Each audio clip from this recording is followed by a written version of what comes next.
Good evening, members of Spiritual Encrypted Encounters here on YouTube.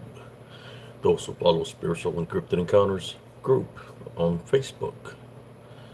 And for those who follow HCS Short Reel TikToks, how's everybody doing this evening? Uh, I want to start this by uh, apologizing to Brother Josh Turner. I know I let him know in advance that I wasn't going to be able to make it for tonight's live feed. I got invited to go out with some friends of mine that we've been knowing for a long time, me and my wife. So they had invited us about maybe 2 weeks ago. So we went to this. It's like a restaurant. It was a restaurant slash like club. It was pretty good. Got to meet some uh, some good peoples. Sometimes it's just some people don't know how to act. Like the younger generation is just they act different than I guess we all used to act in some kind of way, something like that when we were in our prime or we were younger. But besides that, we had a good time. The time we went out, did really didn't have a big dance floor to dance or anything like that, but we still managed to do a little dance there. But besides that, you know, it's something that my wife wanted to do, and we've been knowing our friends Renee and Connie for a long time. When we go out on Saturdays, we hang out with them. We'll go sit down, so they're good peoples with us, and we always have a good time. So I said, sorry I couldn't attend Paranormal Roundtable last night. I don't know, just just something that I had to attend to, you know. But besides that, I know brother Josh. The show must go on, and he's got all kinds of people that he can uh, put as a fill in a replacement. In saying that, I was drank me like I think 2 beers. I really don't drink, and I said, you know what, I'm gonna do a live feed. Why not? The DJ was somebody that I've been knowing for a long time. Uh, his name's Sammy G. Uh, it's when I first moved to Temple. Uh, it's like I got to meet Sammy G. He was pretty cool with me. He accepted me even though I was coming from a different town. So he was there tonight, and he was doing a good job. See, we got some members, some people here. Justin,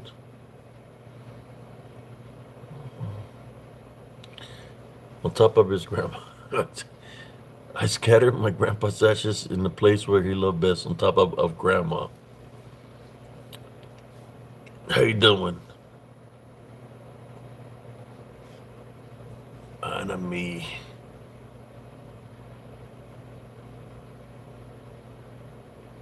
Mr. Audio. Uh, I'm talking about that.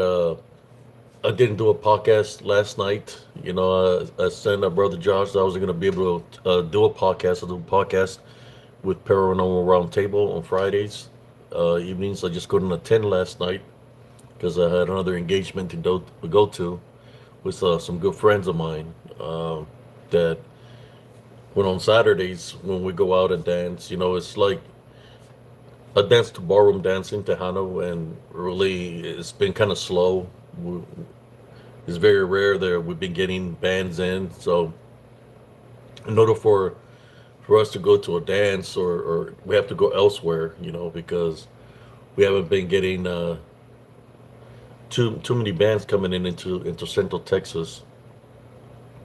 I know tomorrow they're going to have some kind of fest where it's like a lowrider car show, and there's going to be like three bands playing. How you doing, cousin Jesse?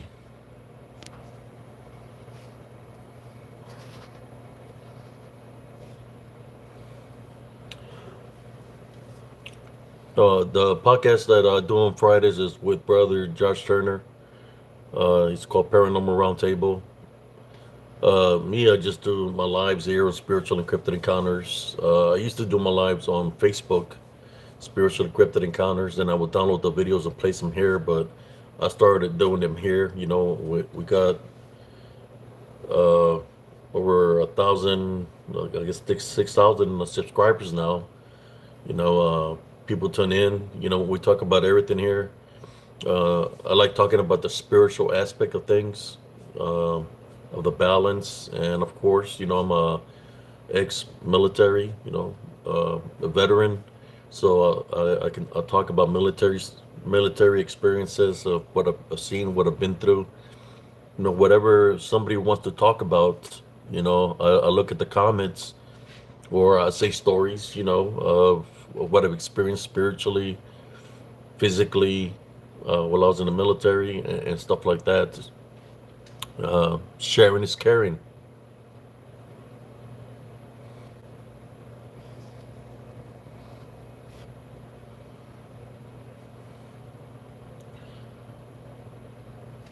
Thoughts on Palestine. I mean, what am I supposed to be thinking of Palestine? Yes, spiritual, paranormal. Uh, no, spiritual. This what is about paranormal or demonic forces. If you see my short reels here with spiritual and gifted encounters, I capture a lot of disembodied, which means spirit things that are out there. When you hear about the unseen spiritual war, it's amongst us. And I capture, you could say, the demonic forces that are out there that they come at me, and I'm able to capture them on short reels, in which when you see it, you're seeing it more as in a disembodied form. They're not, and they have a beastly look to them, but they're not here in the flesh. They're here in spirit. I call them the disembodied demonic Nephilim. It's a 19 kilo, 19 kilo, one, two, and three.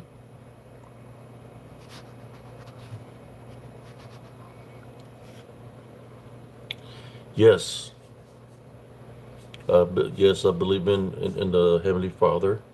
I believe in God. I believe in Jesus Christ. I believe in anything that's holy. Uh, I've been there. The Heavenly Father has showed His presence to me when I go into prayer.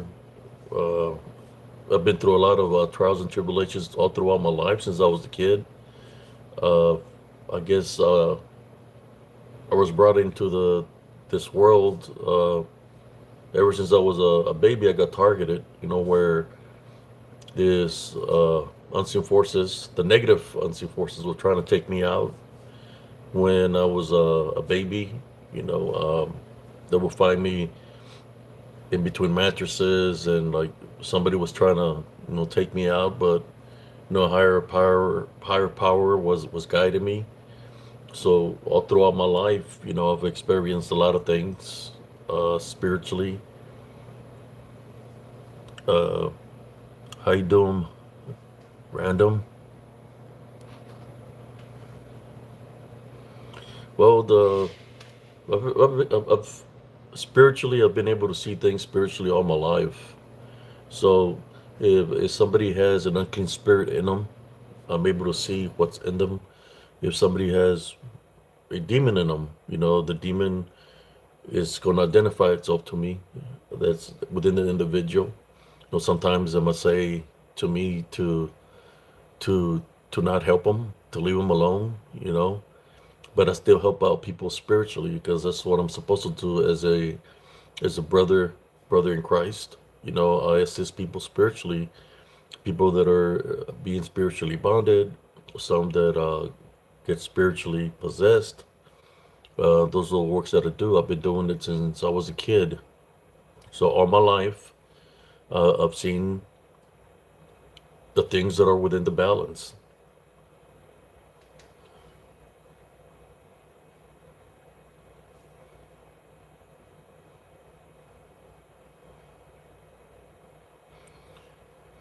Yeah, well, you can trust the AI stuff. That's why you go into prayer and you have your personal relationship with Jesus Christ. Jesus Christ is not going to show you something through AI. Jesus Christ is going to make contact with you spiritually.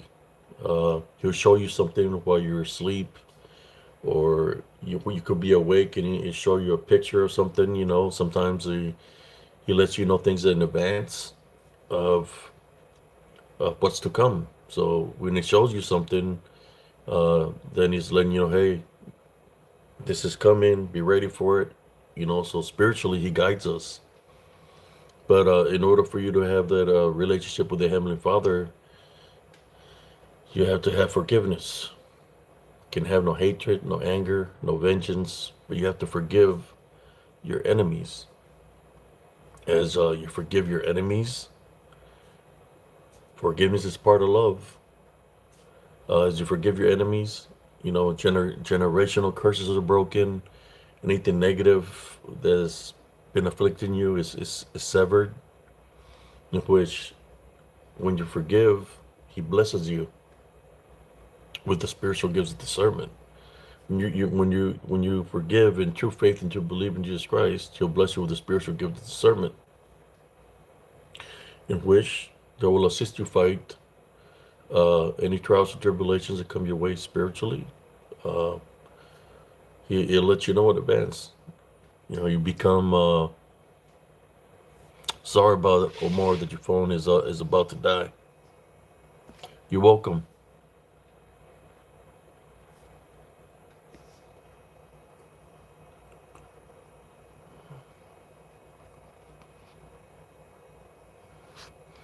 Yeah, there's a lot of stuff on the internet right now. Is AI.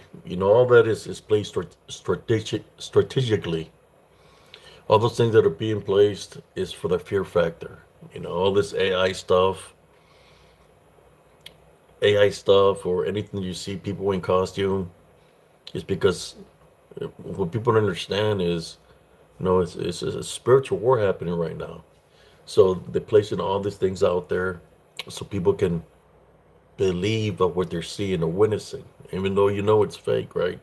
So for those that believe of what they're witnessing, I've seen a lot of AIs where there's all these demons and stuff like that. If people are believing in what they're seeing, then they're leaving a spiritual opening for what they're witnessing to attack their foundation. Even though the AI is not real, but if there's a demon behind that, right, behind the AI, then it can infiltrate and attack your foundation. That's why you can't uh, believe everything that you see, because if you're believing in it, it's a spiritual opening. No different than going to the movies. You're watching a horror movie. Uh, that could be a spiritual opening. How many movies have we seen? They've shown people being possessed, right? That's making it seem to the audience or society that that's something normal. That's something normal, and people are watching and all this stuff, and that could be a spiritual opening. So you can't believe for what you're seeing, and you can't fear, because fear is a spiritual opening. It's one of the things where anything you do it's like you're being watched, right? The watchers, uh, they created the Nephilim. That's what they would do. They would just watch. You just be watching. It's kind of like, I don't know if y'all seen the new movie. It's called The Watchers. Well, it's kind of like the same thing, though. But they made it different, because they're trying to play the people. When they made that movie, they're trying to play the people, trying to say that the watchers are watching the people in the movie. Well, I don't want to say what the movie is about, but they're trying to play people. Uh, But the Watchers were here to watch over mankind, right? So they decided to sleep with women, in which they created the Nephilim. But this is that the Watchers just didn't sleep with women; that they slept with animals and all kinds of stuff. That they created the Nephilim and all kinds of things. That's why some of the manifestations that they take, they look beastly. Uh, but yeah, the Watchers. You think about the Watchers, like of the woods, right? When you go to the woods, I got short reels where something is literally watching me behind me, maybe a couple of inches away from me. It's opening the mouth, closing the mouth, but it's not in flesh form. It's in disembodied form, which is spirit form. Uh, and what are they doing? They're watching. They're literally like watching, and they're looking to see our every move. That's why I created spiritual encrypted encounters through my experiences of what I've experienced spiritually, what I experienced in the military. I'm here to assist and help out those that will want to listen, that need spiritual help, and to share my wisdom and knowledge to the community here on YouTube, on Facebook, on TikTok. This is the works that I do.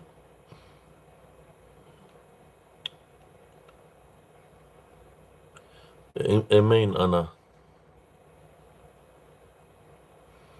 Yes. I'll share a spiritual battle I had when I was in seventh grade.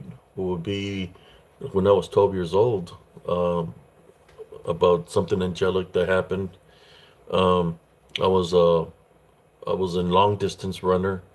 I was practice. I had done practice, and I was walking home. It was hot. I'm from South Texas. That's where I was raised, and I went and stopped at this pharmacy called Watson's, and in this town I come from. I was drinking some water from the water fountain, and I decided to cut through the center to go out the front door. As I was going through the aisle, um, just a late old lady appeared. I mean, like she just got right in my way, and she's looking at me. She got white hair, and she asking me. She said my name. She knew my name. I never seen her before, and then the lady asked it if so and so were my parents, and I said yes, those are my parents. So when I said those were my parents, she dropped this amulet. It was an amulet. It had like bones, like chicken bones, and all kinds of stuff, feathers, and she started chanting something in a different language. And as I was looking at her, I started.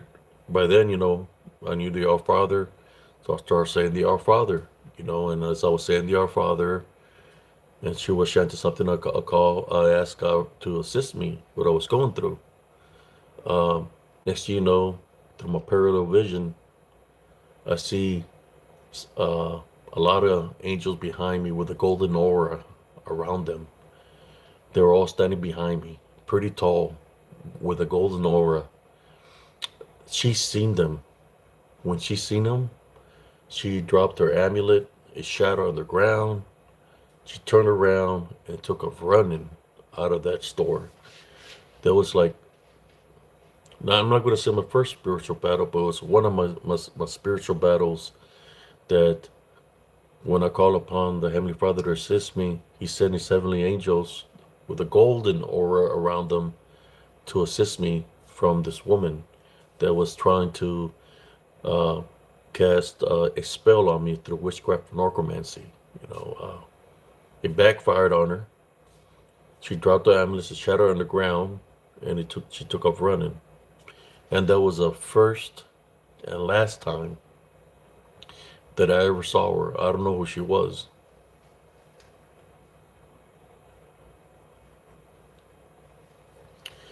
So there's a lot of things in society right now that are in place that is to deceive people, to keep people, how should I say, busy, not busy, distracted, So then we'll think about the unseen spiritual war that's happening right now. That's why there's so many things in place: entertainment, uh, vacations, clubs, a lot of things in place to distract mankind, right? Of not focusing, because if they're distracting us, they're keeping it busy by doing other things. A lot of people are not focusing on having a relationship with Jesus Christ. They're not focused on maintaining a love foundation. That's very important, because through that love foundation is what how we have a relationship with Jesus Christ. But it's the love foundation that's within us that that protects us. You know, so that's why there's so many things in place right now that a lot of people are getting distracted. Social media is one of them, right? You got, I don't know how many. I'll say a couple. You got Facebook, YouTube, Instagram, uh, Twitter, TikTok, and many others, right? Where people are just distracted and focused on. I'm using it to try to send a positive message, to try to awaken my brother and sister spiritually. That's why I use this platform, or whether it's StreamYard. I haven't done anything on Instagram yet or TikTok, but I will one day. But for right now, this is where I do my spiritual lives. I do my lives late at night at this time frame, just to let the people know that God is with us 24/7. We shouldn't fear anything or anybody that's trying to do uh, evil works against us, especially in this time frame of after midnight, 3 o'clock, 4 o'clock. I just want to let you know that Jesus Christ is with you 24/7, just like He's with me. You know,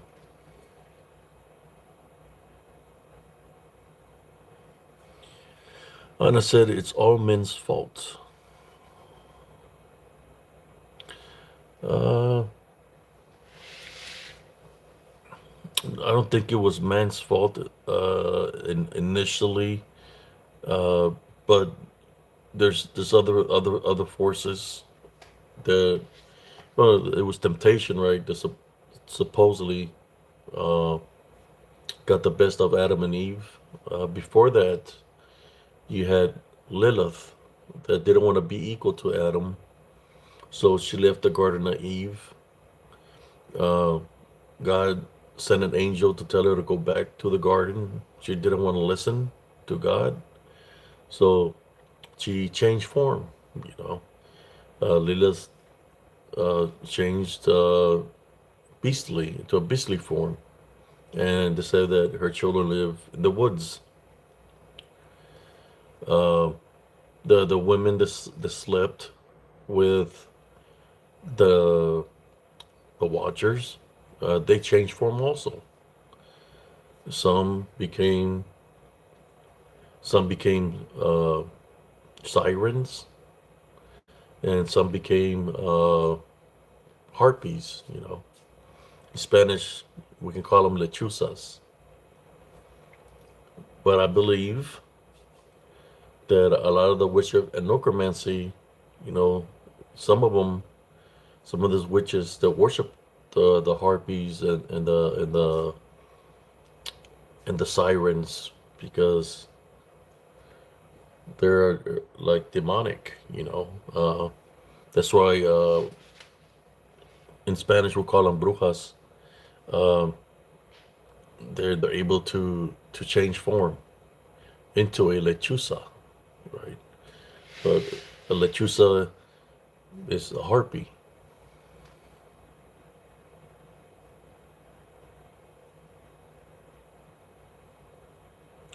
Yeah, Lilith wanted to be equal to Adam.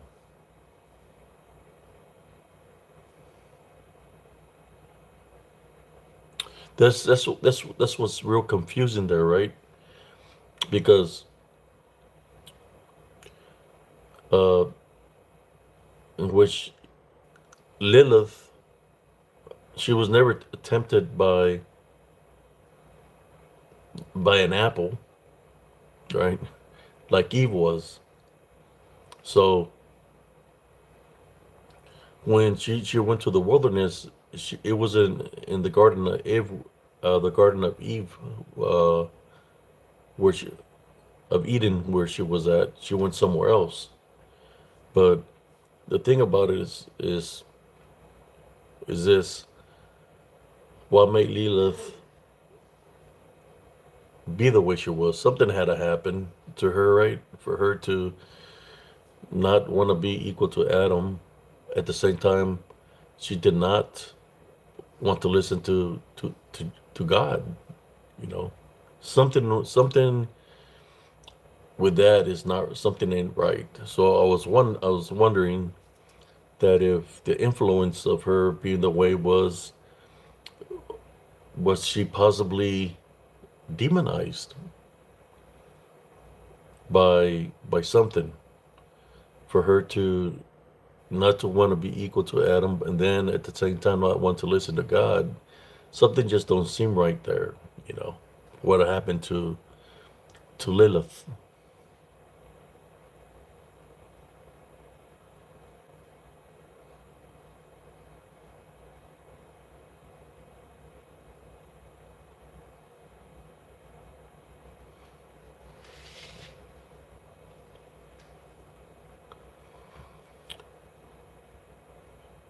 No, just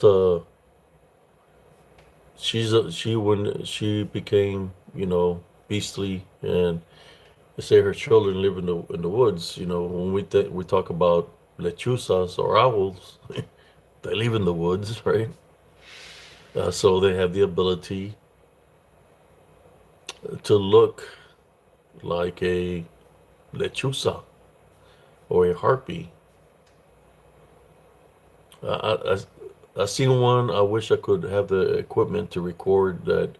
If I have something on my head that I could turn on a button or a switch, so I can record when I encounter things. And I was doing a live feed like 2 months ago outside in my backyard, and we kept on hearing a weird sound coming from on top of the tree, right? And it wasn't a sound of an owl. It was just a loud sound of something was making a loud sound. So as I kept on making the video, and towards the end of the video, I seen a big white lechuza pig. It was standing on the ground, and it showed its full body, and it was standing on the ground, and it had to be 5'6", which I knew when I seen it that they didn't seem to me like a real owl. It seemed to me it was something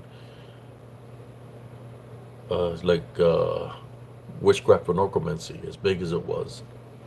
I've been in the military. I've seen a lot of owls. I've seen brown owls, but this one was pretty big. But it was color white. At the same time, I've seen the black witches, which is the dark witches, when they're in the form of the lechuza, the owl. The owl is completely black, like pitch black. You know that it can blend in with the night. And I've witnessed the lechuzas manifesting that way.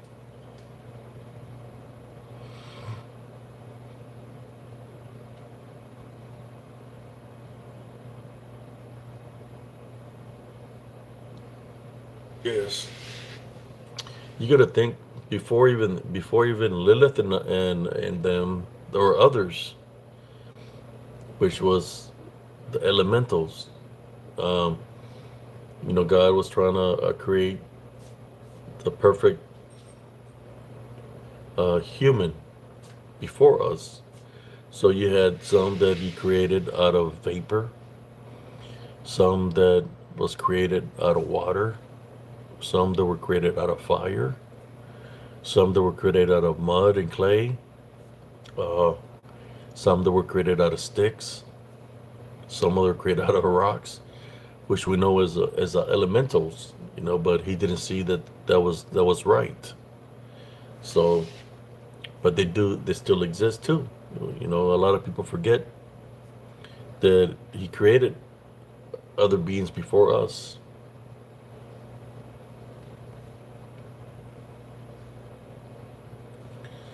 Yeah, the elementals, which they're amongst still. Uh, yes, I've witnessed the elementals, especially in the woods. Um, they can manifest to the elements, right? And anything that's within the elements, they can manifest through the elements. Whether it's a wind, uh, water, they can manifest from the element itself. So those other beings that are around too, you know. So you got Lilith and her children, the elementals. Then you got the Watcher's children, which are the Nephilim, that when the flood destroyed them, they became disembodied demonic Nephilim, in which they exist in spirit. That's what we know as demons. They're the ones that want to, if y'all remember, the Nephilim was destroying all of God's creations at one point in time, uh, everything on earth. So that's why the Great Flood was created, to destroy the Nephilim, the vessel, the body of the Nephilim, in which it got destroyed through the flood. But since they were demonic, because the Watchers became, they were disobedient to the Heavenly Father, so they became that 1/3 that fell also. Uh, they got bonded, chained and bonded in hell, right? But their offspring still lives amongst us, and we know them as demons, which is a disembodied demonic Nephilim. They have the capabilities to manifest into anything. Uh, when I talk about anything, they can manifest like you or me. They can mimic voices. They can talk different languages because they've been here for a very long time. Spiritually, uh, and they can uh, bond and possess people. That's what they do. The reason they do that is because they dislike us, because we're created under God's image, and they're pissed off because they wasn't created by the Heavenly Father. So they will never make it into the kingdom of heaven. We, since we're children of the children of God, children of the light, we have we can ascend into the kingdom of heaven with the love foundation. And that's why they cause a lot of chaos and division here on earth, because they want people to fall short of making it into the kingdom of heaven. That's why you got all these cults and all this, how should I say, these things that are here to keep you distracted from the real deal that's happening. You get the media playing a big part of that, covering up what the real deal is. And the real deal is it's about your spirit, about your soul. If you don't know that, well, I'm letting you know right now. It's about our souls. It's about what you want to do, how you want to prepare. Are you going to prepare, going to wait till the last day to say, God forgive me, or I believe you, or are you going to do the works right now to maintain the love foundation, keep anger, hatred, fear no vengeance, uh, forgive, but keep all the things that is somebody demonic Nephilim or Lilith or anything that is unclean that they can use against us. Uh, all I'm saying is do the works. Prepare yourself, not just for you, but for your next of kin, for your children. You have to prepare your children too. Let them understand that they have to protect their spirit. They have to maintain the love foundation and let them know about those openings of hatred, fear, believing in things that are when they infiltrate, whether there's Bigfoots, dogmans, and all this cryptids.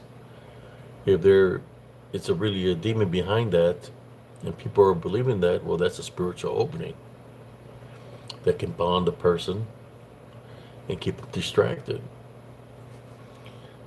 That's why you have to maintain the love foundation daily to be able to understand what's happening around you spiritually. And some people just want to live life, but that's what this nobody can judge me. I'm living life to the fullest. That's what they say, and they continue to be on the bad road because it's their life, and of course it's their life. But what I'm saying to them is this: yeah, you can live your life to the fullest, but when are you gonna protect your spirit? Because it's all about our spirit, right? In order for it to make it into the kingdom of heaven, we have to start preparing right now, at the present.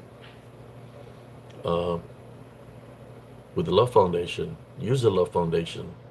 Whether you say God bless you, I love you. I've been in situations where I'm fighting spiritually, and the person that's in front of me, I could see the unclean spirit in it, and it's laughing at me. And I look at the person and I say, God bless you. And when I say God bless you, the unclean spirit leaves the person and the person becomes normal. And then as I start talking to them and I try to find out what's going on in their lives, that they have an opening, that they were being literally, you could say, demonized or possessed at that moment. They let me know, and I tell them what to do. Repent, forgive, ask God for forgiveness. Uh, so, and I call upon the Heavenly Father to protect them, so whatever was there can come back to them. I witnessed it so many times, brothers and sisters. It's spiritually. I could be at a restaurant. I don't know how many times I've been at a restaurant when they surface up, and I could see it within the person where the eyes are all back white, and maintain my love foundation. I start praying within myself because I don't want the people to freak out in the restaurant. Right, what's going on? Next thing you know, the person that was there is gone. But if I can, uh, I'll tie, bind, and rebuke it in Jesus Christ's name and free that vessel, that person that had that attachment. Spiritual warfare is very real.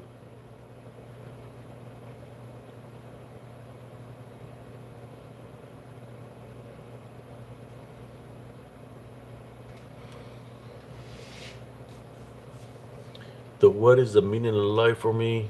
Uh, no, of course you're going to live life, and you're going to go through things as you're being, how should I say,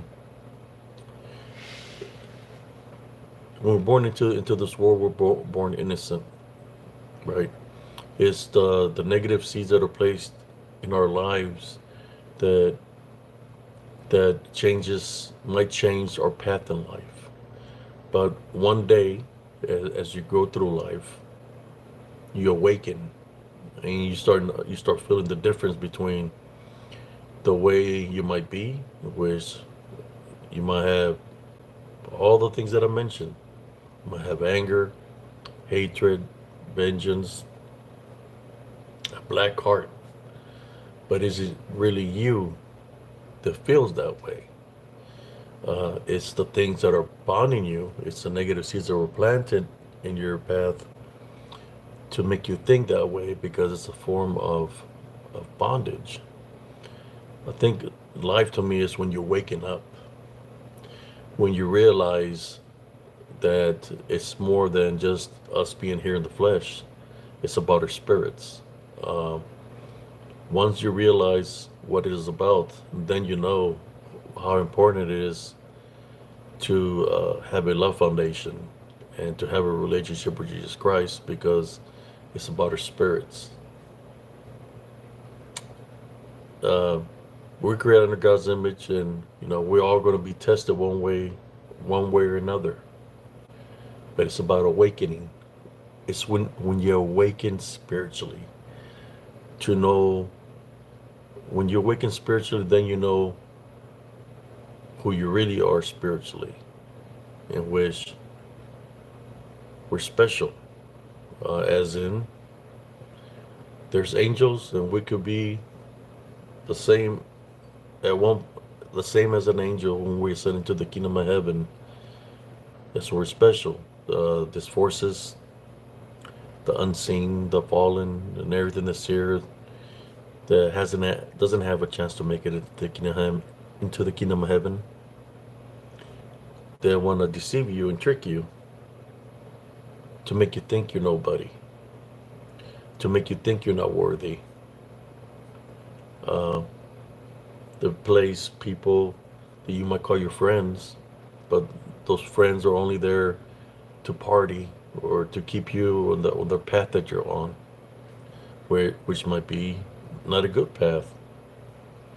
They're placed there strategically by the unseen forces, uh, because they want to keep you distracted from the reality of that you are somebody.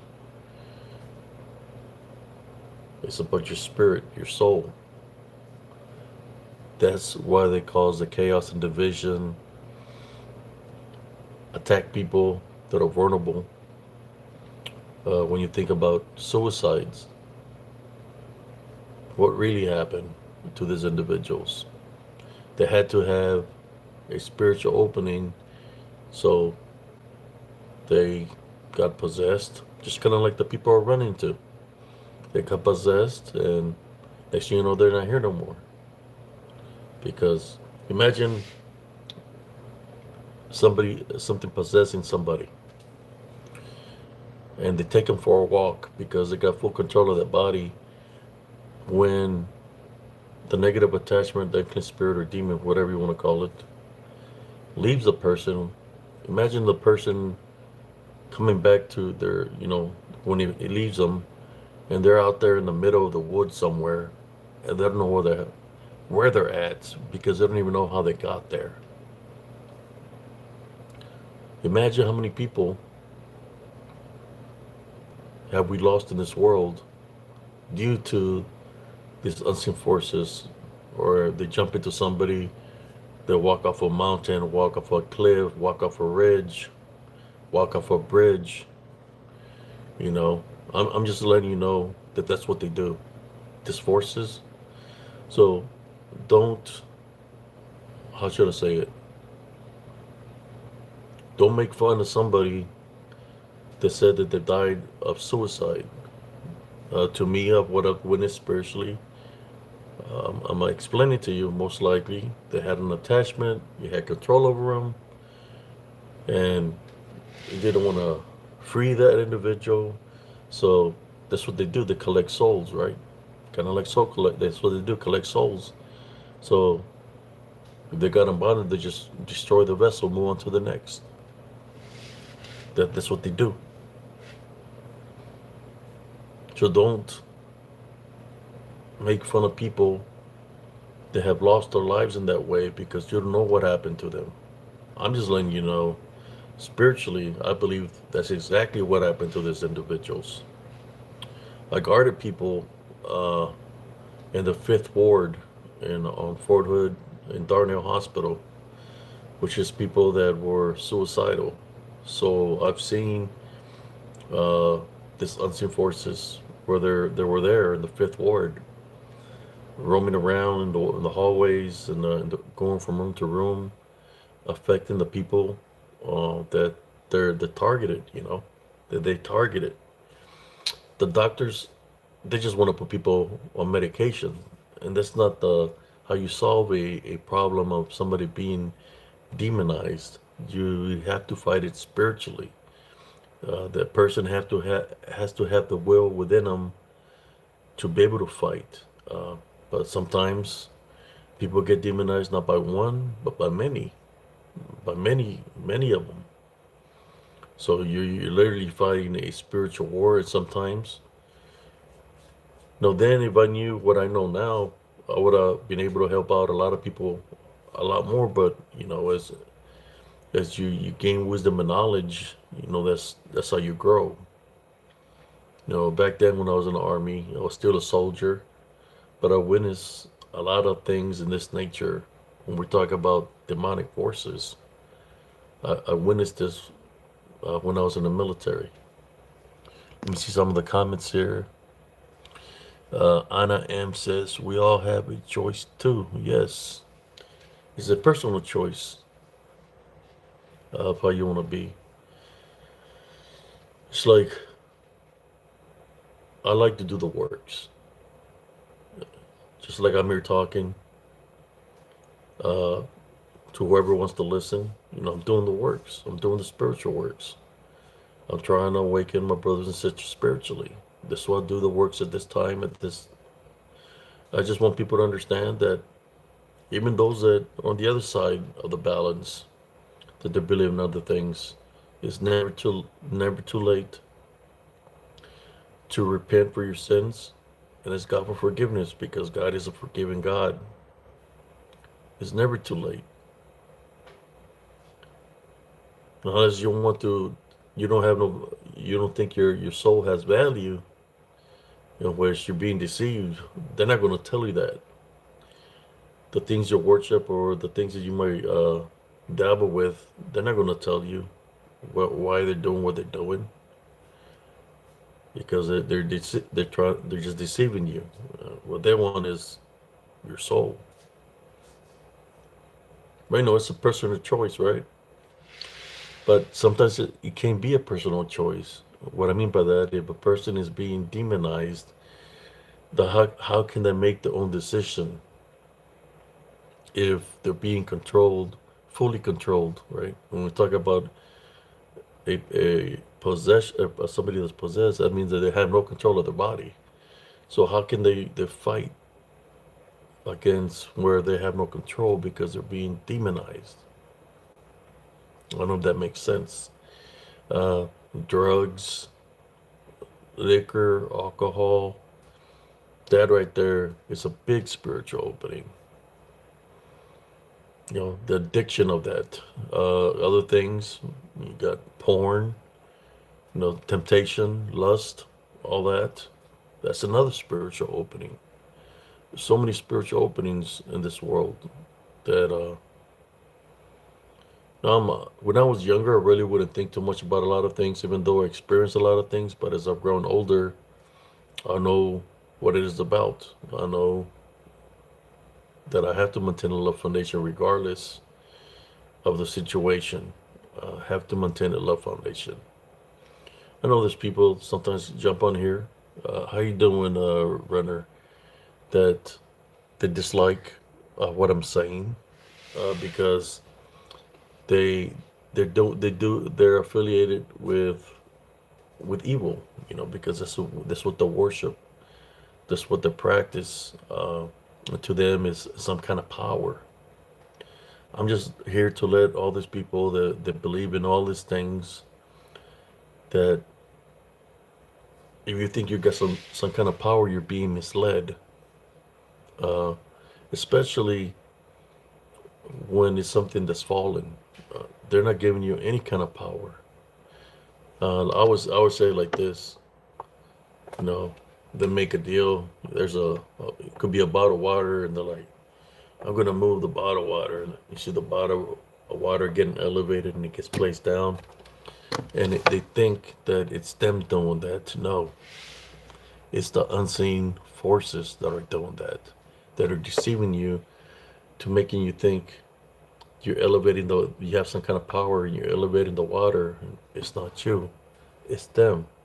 You just can't see them, right? So they're playing you, they're deceiving you to make you think you have some kind of power, or to whatever you're worshiping, right? Or whatever you worship, to make you think you have some kind of power. But in all honesty, you don't have no spiritual power through witchcraft and necromancy.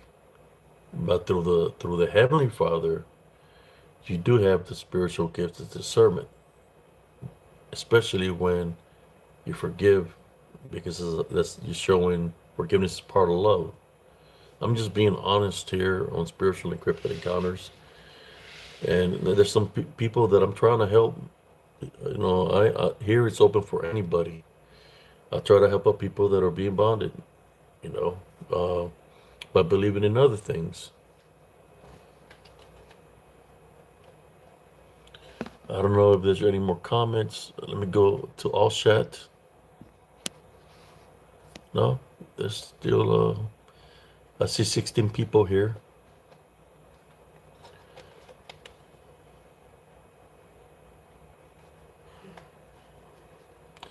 I'm just speaking truthfully here as your brother in Christ, trying to awaken y'all.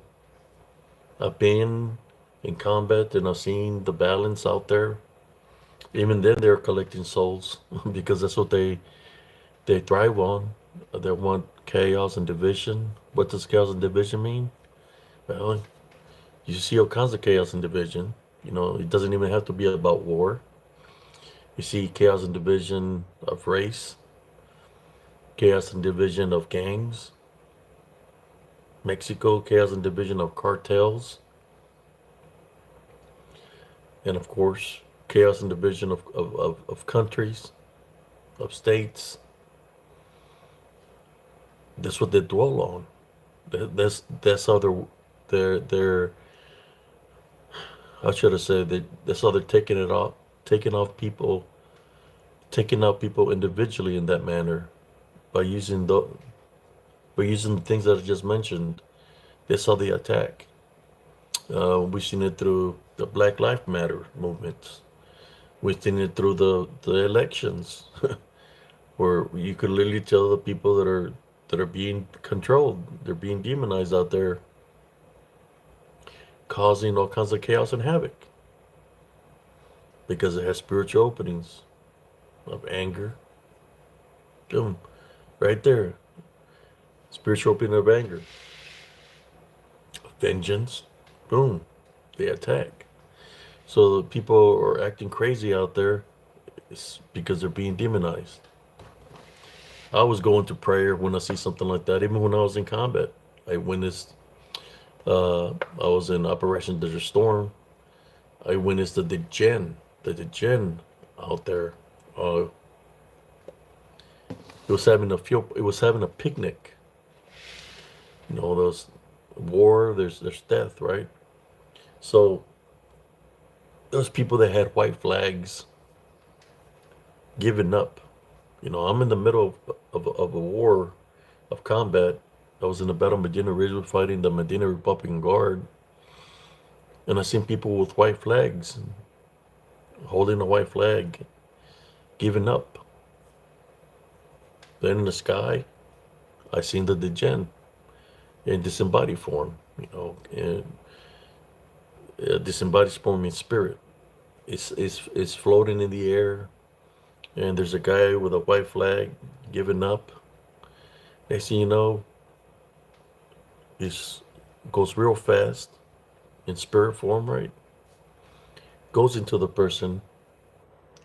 It possesses a person. I could see a glare in the person's eye, yellowish. He drops the flag and smiles, gets down and picks up the weapon and points. Next thing you know, boom, his body drops because we're fighting. There's another person holding a white flag beside him, so the djinn jumps out of that person that's deceased, goes into that person, the soul in the white flag, same thing. Picks up, drops a white flag, picks up a weapon, and boom, it's going from person to person. Remember, the opening there was fear, because you see in this strong army have already destroyed all your army. Fear is a spiritual opening, and that's what I witnessed. To me, they're all the same. The jinn, the DDN, or whatever names people want to give them, it's all the same thing. Uh,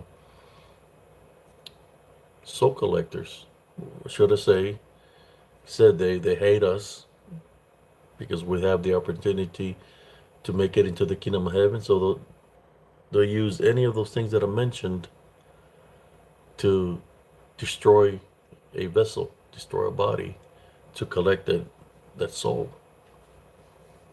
That's what they do. Good night, Sister Anna.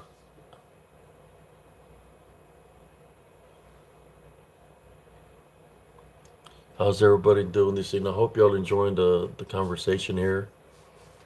Uh, I said, went out with some friends. We had promised them to go out with them, so I didn't do a show with Brother Josh Turner this evening. So I'm here live, late at night. I was, me, I always bring the spiritual truth out, man.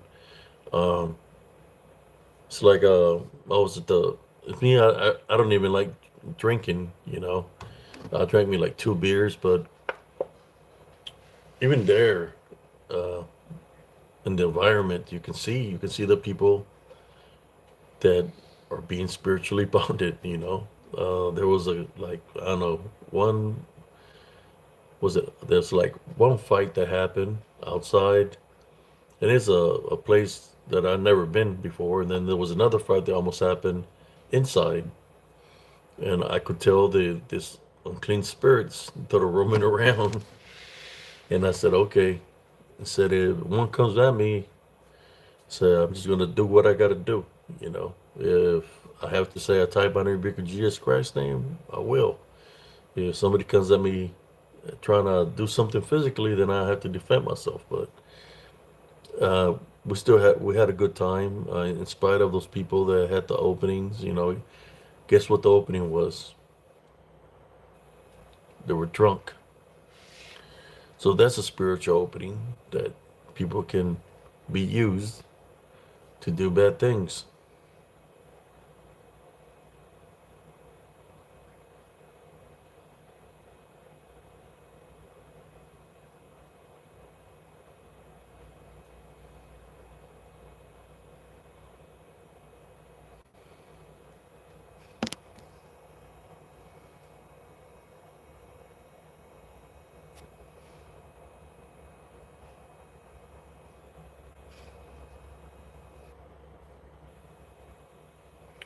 Okay, here we go. Here comes the trolls. Let me boot them out. Bye bye, Mike. Bye bye, Mikey. Corner Cub identified. Fire on the way. Here you go. It was just a matter of time that he was gonna surface up, and I booted him out. I mean, maybe the person that he was talking bad about, Anna, was somebody that he knows, and when you talk in truth, the truth, she could resonate to what I was speaking of. So he got pissed off and he said what he said, but that's why I booted him out. That's one thing.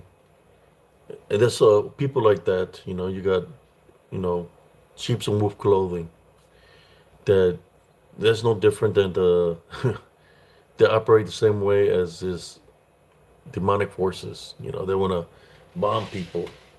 They want to keep people blind. They don't want people to hear. They don't want people to waken up because they have control, over them. Uh, like him, he's got those people that he's control because they donate money to him, right? So he don't want people to awaken spiritually. He's no different than how these demonic forces work. The difference between him and the demonic forces are unseen. Him, you can see him coming a mile away, right? I mean, you can see the big yellow corn on the cob coming a mile away. And that's why he gets pissed off and he says what he says there. How you doing, Delina? That's why he gets mad because if they were here to infiltrate, they're hearing what I'm saying, and when you speak in truth, it affects a person's heart in a good way. And he gets mad. That's why he got mad because I touched somebody's heart spiritually with a true love foundation, and I'm speaking in truth. So as I'm speaking in truth, he got all upset, all pissed off. But that's okay. He can be mad all he wants to. I don't care. Whether it's him or somebody pretending to be him, it's all good. I'm still going to continue to do my spiritual works here in Spiritual Encrypted Encounters and affect as many people in a positive way as possible. I'm just doing God's work, Jesus Christ's works, uh, just for being obedient and following my spiritual orders that are given to me. There's a lot of people that want to believe in a lot of things. You got people believing in aliens and all this stuff from that they come from different planets and all this stuff. The technology from these aliens, and they want to create a whole thing of a lot of things, about hidden things that are buried, and all this stuff. If those things were the past, those things, if there was something that was here, it got destroyed for a reason, right? I believe all these places that got destroyed was when the Great Flood happened. All these things were created by the Watchers. They were called many names in the past. Kakulu, Anunnaki, the Watchers. So they wanted, the Watchers wanted to be portrayed as gods. They wanted to be worshipped like gods, right? So they went against God. When they created the Nephilim, that's where the Great Flood happened.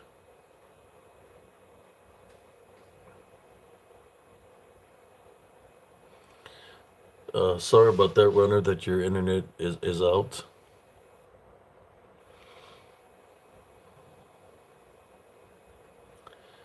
Yes, I'm growing pretty strong here tonight on Spiritual Encrypted Encounters. Uh, I just want to, I speak in truth here. I'm speaking from my heart. Uh, I have nothing against anybody, not even the trolls that come in here. I'm just want them to awaken. That's why I don't push anybody away. I still say something to them. I just want them to awaken spiritually. If they really do care about the next of kin or the people that are around them, then they should listen to what I'm saying. If they really do care and have love in their hearts, they should care and pay attention to their immediate loved ones. They need to stop trolling. They need to stop playing the games that they play. Because, in all honesty, puppet show, they're being controlled like this. They're like puppets. They're being controlled through bondage like puppets by a bigger puppeteer. Those demons that are around them are deceiving them. That's why I want them to wake up spiritually. That's why sometimes I see them here, allow them to be here, even though that I know who they are, because I want them to listen. You care about your loved ones, you care about Hunter, well, change your ways, man. Say you love Hunter, change your ways. If you love is not just about loving one person.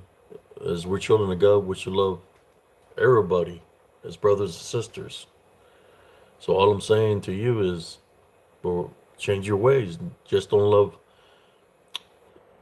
somebody, but then you go off and messing with everybody. That's not love. Love is Jesus Christ loves us all. So we should love everybody also. This will allow some of this people to jump in here, even if they're worshiping something else. I let them be here because I'm trying to awaken them spiritually, because they're still my brothers and sisters through Jesus Christ. If by pushing them away, then how do I expect me for Jesus Christ to accept me if I'm pushing people away here on earth, right? I can help out certain individuals, but I can't help out everybody. But spiritually, I can, by sharing my wisdom and knowledge. That's why I do this works.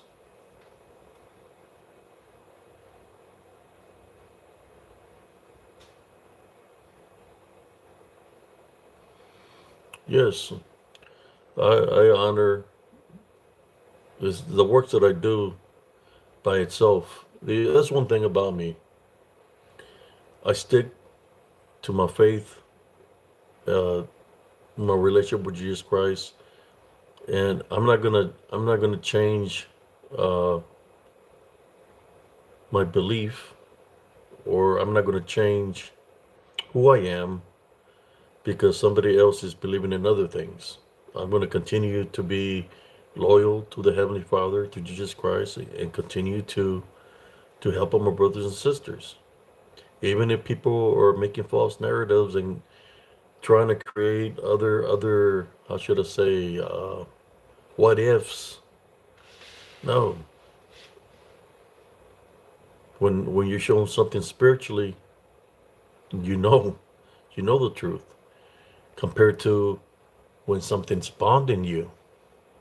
So when something's bonding you to think everything else, they got you thinking, check it out, just listen to me. You got people believing in leprechauns and trolls and fairies and pixies and sirens, mermaids, uh, dogmen, Bigfoot, uh, pans, and all these things. They got them believing in that, on the what ifs, right? But what if all the things that they're believing in is demon controlled or demon run?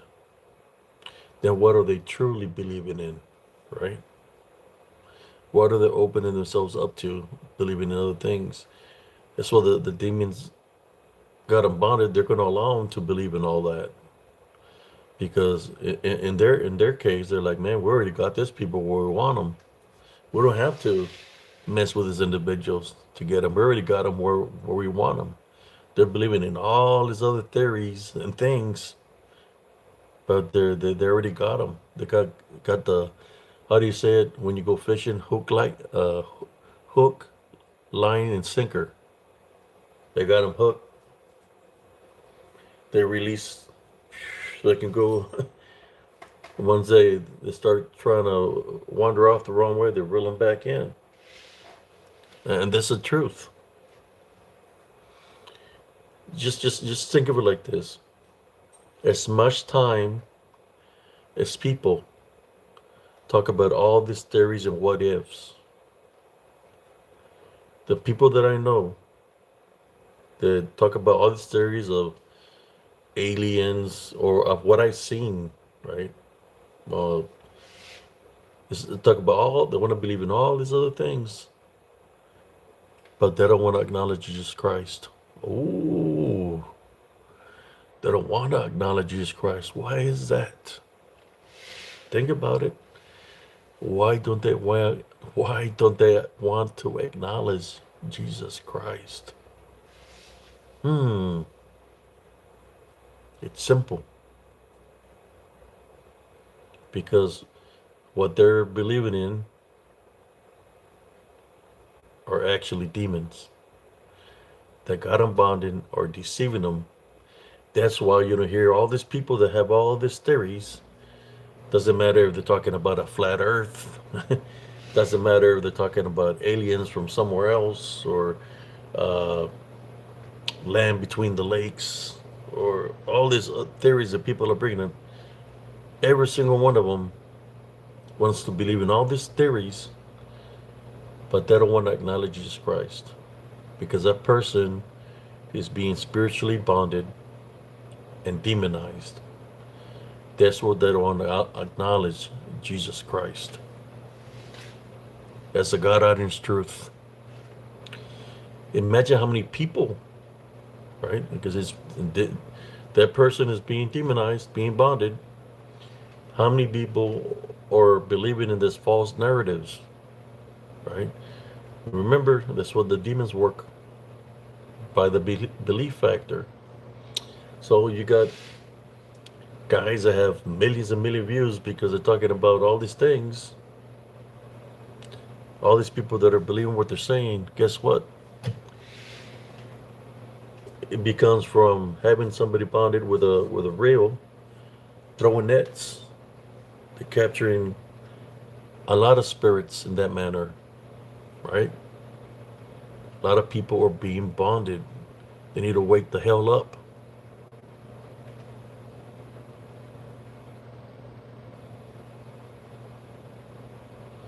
Yes, people are being bonded right now, as people were being bonded, or should I say possessed, at the time when Jesus got crucified. When he said, Heavenly Father, uh, don't don't forsake them. They don't know what they do. Don't not forsake them. They don't know what they do. What does that mean? That those people were being demonized. They were being bonded. They were being demonized. It's exactly what's happening in society right now.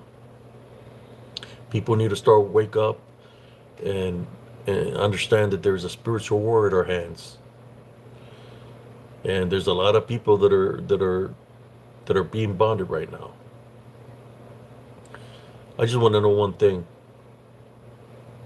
Are you gonna fight for your soul? Or are you gonna give in to the false narratives, to the fear factors? Or are you gonna fight for your soul with the love foundation? Not just for your soul, but prepare for your next of kin to fight spiritually too. That's what we need to do, is prepare our next of kin also. It's about time, brothers and sisters. It's about time. Time is of the essence, but it's about time. Now, a lot of people think time is in our hands. You know, sometimes our time can be shortened. That's why I got all these videos here, spiritual encrypted encounters.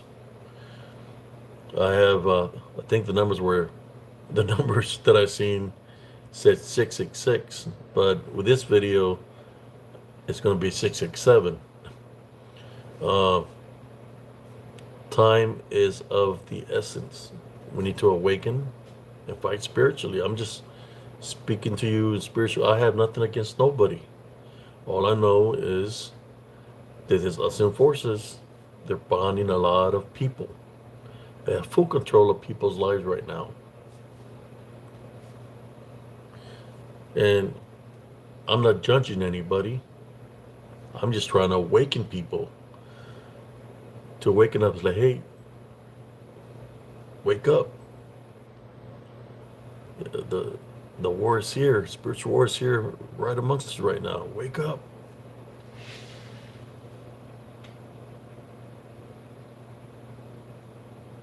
Amen, Brenner. Yes, school, Sister Cheryl, you're right. The children of school. I see my son when he went to high school and they were trying to place those agendas. They were trying to brainwash him, and that's why I spoke to him and said, "Look, if you got anything to ask me, tell me anything you feel that's right or wrong. Let me know, and I will give him advice." I awakened them from what they were trying to do. Yeah, our government is crooked as hell. They're being demon run. I'm telling you, schools, the things that they've placed there for the children to learn, it's all dealing with that. It took Jesus Christ out of the equation, right? When I went to school, we were praying the Our Father in the mornings. Uh, pledge allegiance to the flag. I don't think they even do that anymore. So yes, in God we trust. They probably want to take that from the dollar, right? In God we trust. I'm telling you. And I'm going to tell you one thing. The only thing I can tell you is this.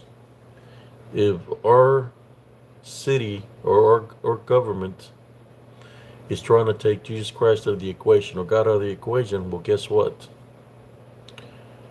Then we're going to be taken out of the equation. Just a matter of time. Pay attention to what's happening, brothers and sisters. Look at all the fires.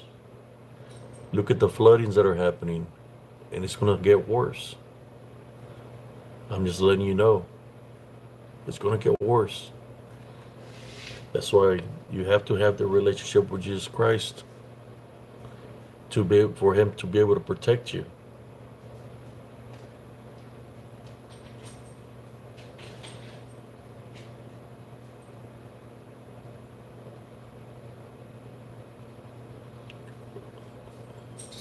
Okay, Miss Cheryl, what is your youngest name right now?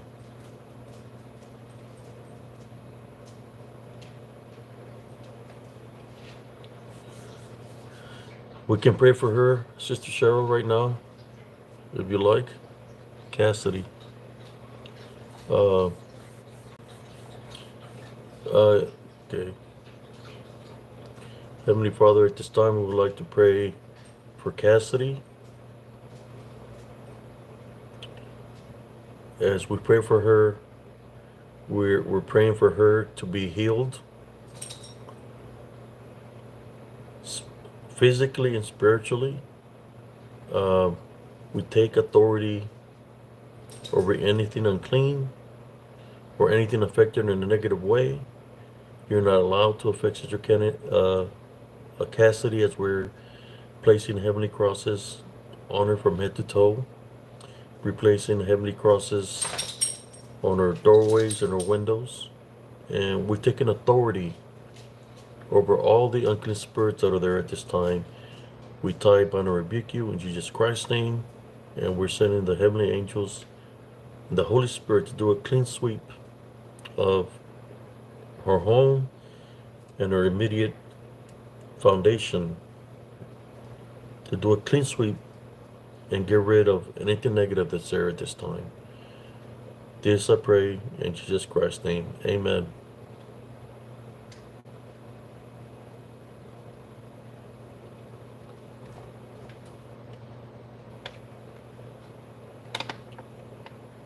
Faith, you gotta maintain your faith. We can overcome anything through Jesus Christ. I'm just here to let you know. Don't give the enemy more power than they don't already have. I'm just telling you. Don't give the enemy of the unseen more power that they don't already have, because they really don't have no power. It's all this what ifs and false narratives that are being emplaced because people are being used in that manner for them to accomplish what they're trying to accomplish. The division, the chaos. For what? To collect souls. That's what it's about. All this other nonsense, it's exactly that. It's nonsense. Look beyond the BS. That's all I can say. Look beyond the BS, the what ifs, the false narratives. Look beyond that and see what's controlling that. That's when you know what's at hand. It's just people, you know, that don't want to awaken. That don't want to awaken spiritually. You're welcome, Sister Cheryl.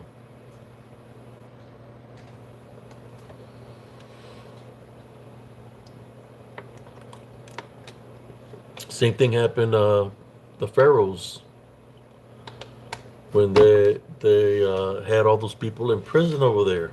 How do you think they were imprisoning them?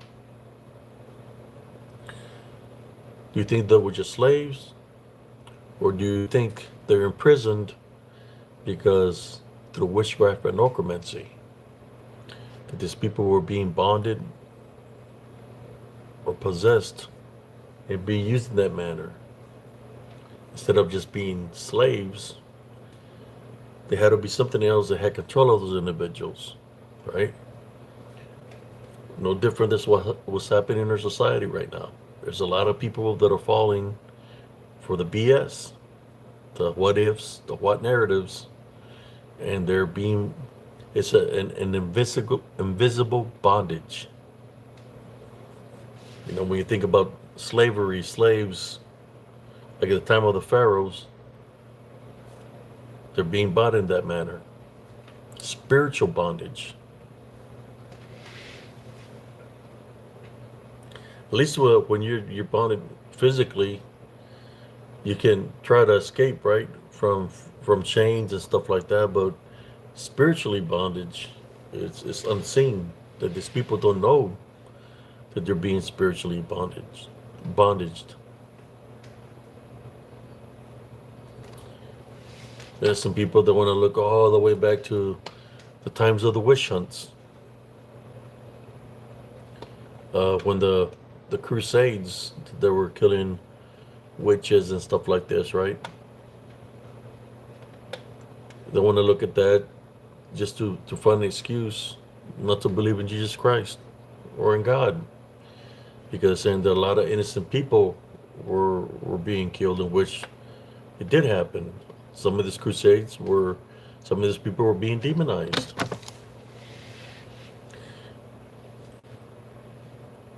Jesus Christ was about love, right?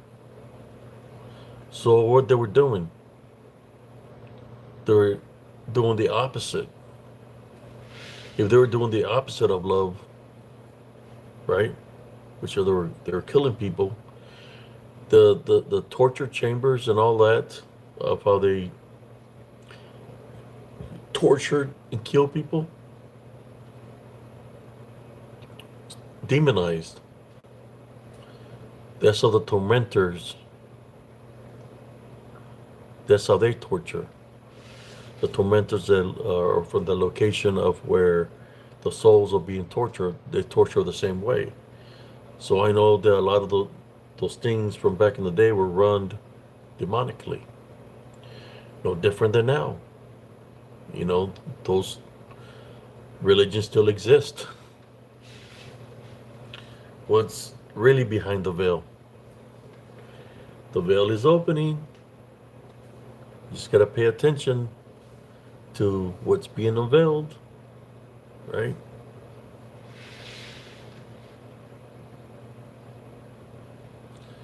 I'm just here speaking, and you know, if anybody wants to talk about something or any kind of, I'm just speaking here spiritually with y'all, going with the flow of things. But yes, there's a lot of bad things that are happening, and you don't want to be part of that, right? So you have to have your relationship with Jesus Christ, and maintain your love foundation. Till this day, things haven't changed in the way of where people come up against me in a negative way, because they know of the works that I do.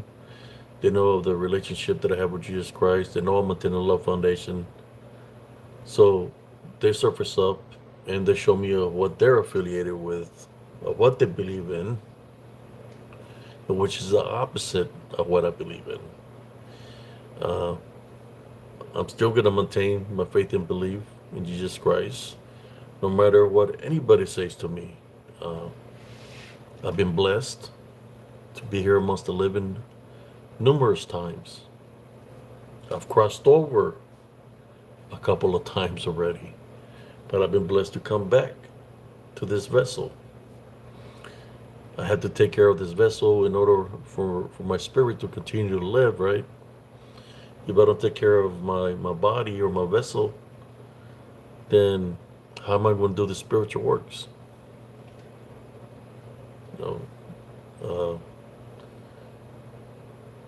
I don't know. God, as long God continues to bless me, I'm going to continue to do the spiritual works and help out my brothers and sisters.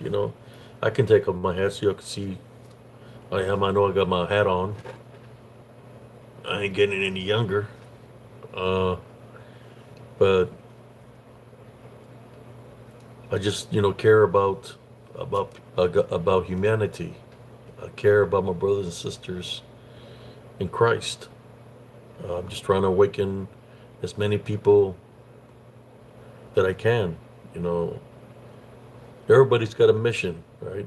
Well, I'll target those that my mission is to get those that free those that might be spiritually bondage, so I can awaken them and help out as many people as possible to have a relationship with Jesus Christ. That's why I do this works here in Spiritually Encrypted Encounters. I do have a lot of stories, a lot of experiences throughout my life. Uh, if anybody wants me to share a story or something, say something that maybe you might want me to say something, put a word or something that maybe you might be going through, and I can share a story with you.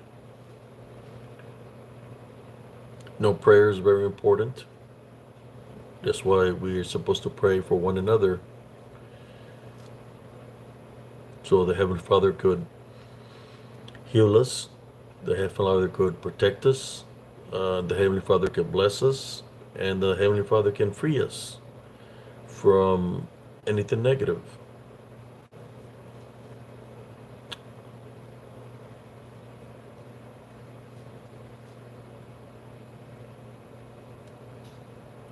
Yes, hey, God bless you. Trust me, can clear a space. What I mean by that, when I go and do my investigations, in which I really don't have to do too many investigations to know what's out there, but just do it for the short reels so people could see of this unseen war. You can say, "God bless you. I love you." It'll clear a space. What I mean by that, your personal space and what's around you, it'll clear a path.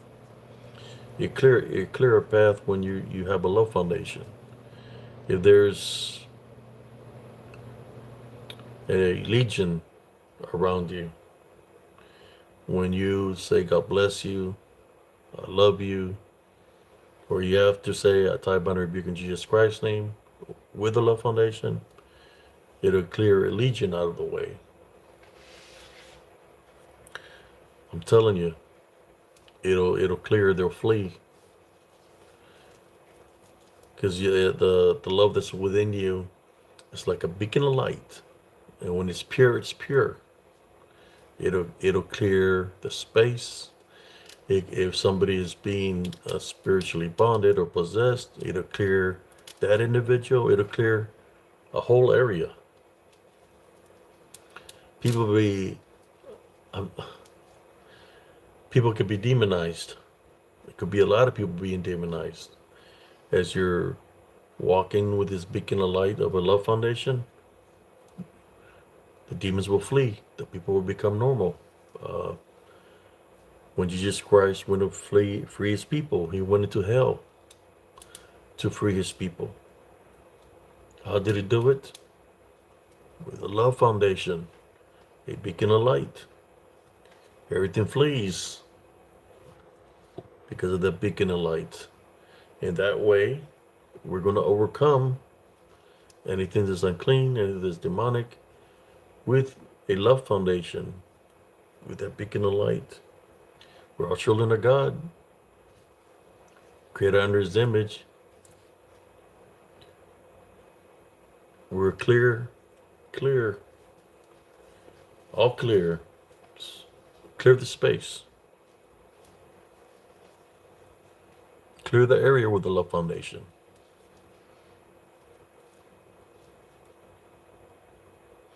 Yes, I know there's some people that might be tuning in right now. They say, this guy's weak. He don't know what he's talking about. Well, I can tell you this: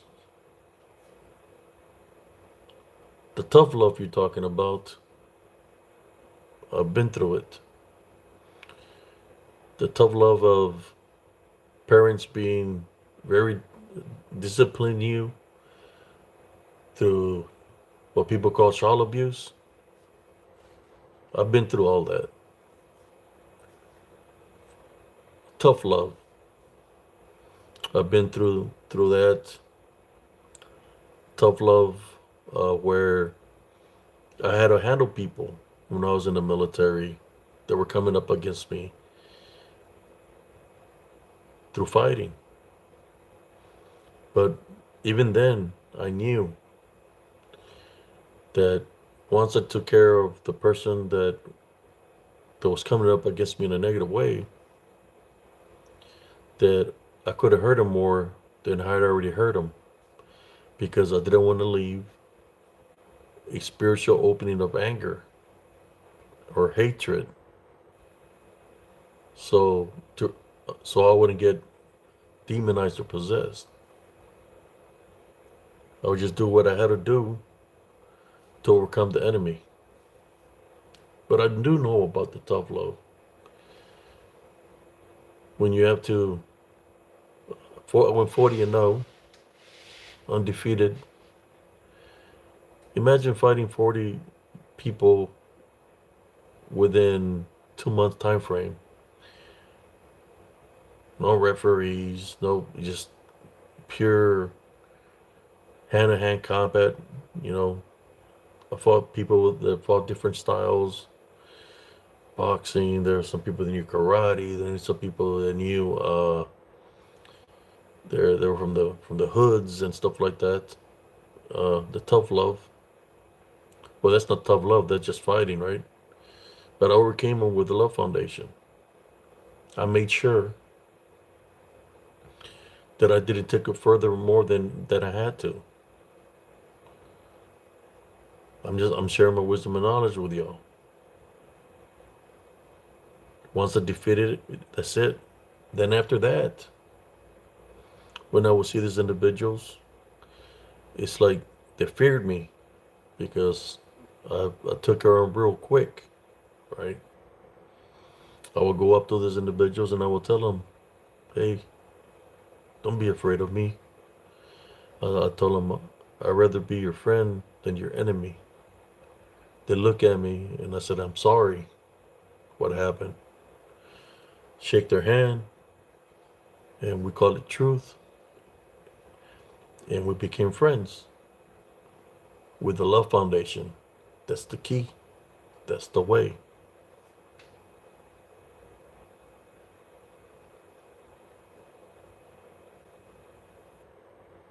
Just letting you know, for those that tough love, there's some that might be gangsters, there's some that be doing a lot of other worse things. I think we had a member here yesterday. I don't know if he's here today. Benny Blanco is talking about cartels and all this kind of stuff. Santa Muerte. This what he does. That's what he practices. All I can tell you, the key is every enemy I've faced, whether it be spiritual or physical, I've overcome them with a Love Foundation. Yes, and I'm just answering the question or of the comment that Runner said. I say God bless to a lot of people every day. Even today, I was talking to coworkers about my love for Jesus Christ. There you go. You're hearing it from him. He's letting you know right there. God bless you. What does God bless you mean? That's love, man. You're blessing people. He has love for Jesus Christ. That's love. That's what we need. We need more love in this world. Imagine this. If one day everybody in the world, no matter what path in life, what they're at, if we were to take a time out, and if we all resonated all at once, our love foundation, what do you think will happen?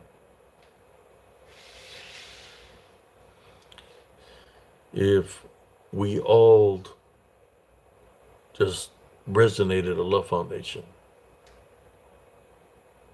it's going to be a time that's when something like that's going to happen.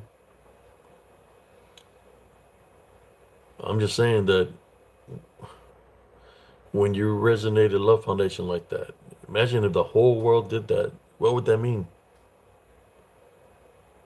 If everybody had a love foundation, that means there would be no unseen enemy no more. There would be just pure love. A lot of things were stopped, but the only way that can happen, well, we all know, is at that time when we ascend. That's where that love that I'm speaking of comes from. It's through Jesus Christ. It's in the kingdom of heaven. Uh, I'm doing my works, whether I make it there or not. It's up to Jesus Christ. But I'm doing the works that I'm supposed to be doing. Everything that He's placed He's placed a lot of things in me in my path, and I'm accepting everything that He places on me, and He blesses me every day.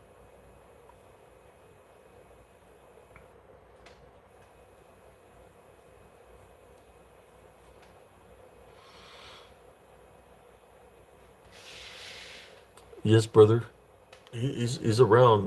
There's times that I see images that come to me that some of them might be negative, and I say, I type binary rebuke in Jesus Christ's name. That's another thing. That's when images are being sent to you and the images are not good. You type binary rebuke in Jesus Christ's name. Some of the images could be somebody being sick, an accident. So you type binary rebuke it in Jesus Christ's name. And normally when that's being shown to you, it's because of the unseen forces that are around, that's their intent, right? That's why you see in the images because they're around. So you see in these images, so you pray against them. You type binary rebuke them in Jesus Christ's name.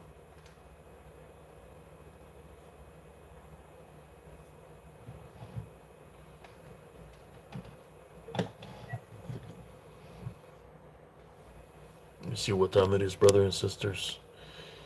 It is 3:23 right now. Benny Blanco it is praying right now. It's, I know he was here yesterday, but that's what he's doing. Said I can't um, awaken everybody. That some people just don't want to be awakened. They already got their mindset of what they want to believe in. There's nothing you can do about those individuals. But I do my best to try to awaken them.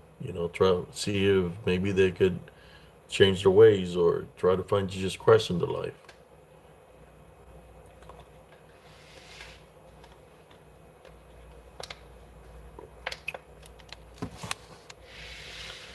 The other thing I can say, if anybody, I can be speaking right now, and somewhere somebody can be trying to do something spiritually because they know that Brother ABC has his live on spiritual encrypted encounters, talking spiritually to his brothers and sisters. People can try to do something, but so long I got my Timber Love Foundation, and I don't accept the negativity that they're trying to dish out, it stays with them. it stays with them. I just don't accept the negativity.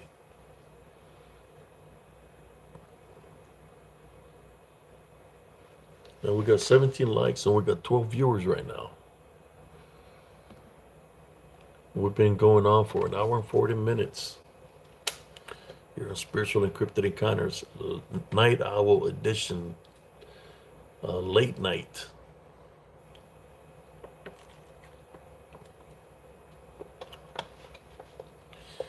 I guess the trolls must have had an early night and they went to sleep because they're not popping up, which is a good thing, you know. But hopefully they retire from the troll status. You know, if they're listening, you're on Spiritually Encrypted Encounters. I hope they listen to my words of wisdom and spiritual knowledge.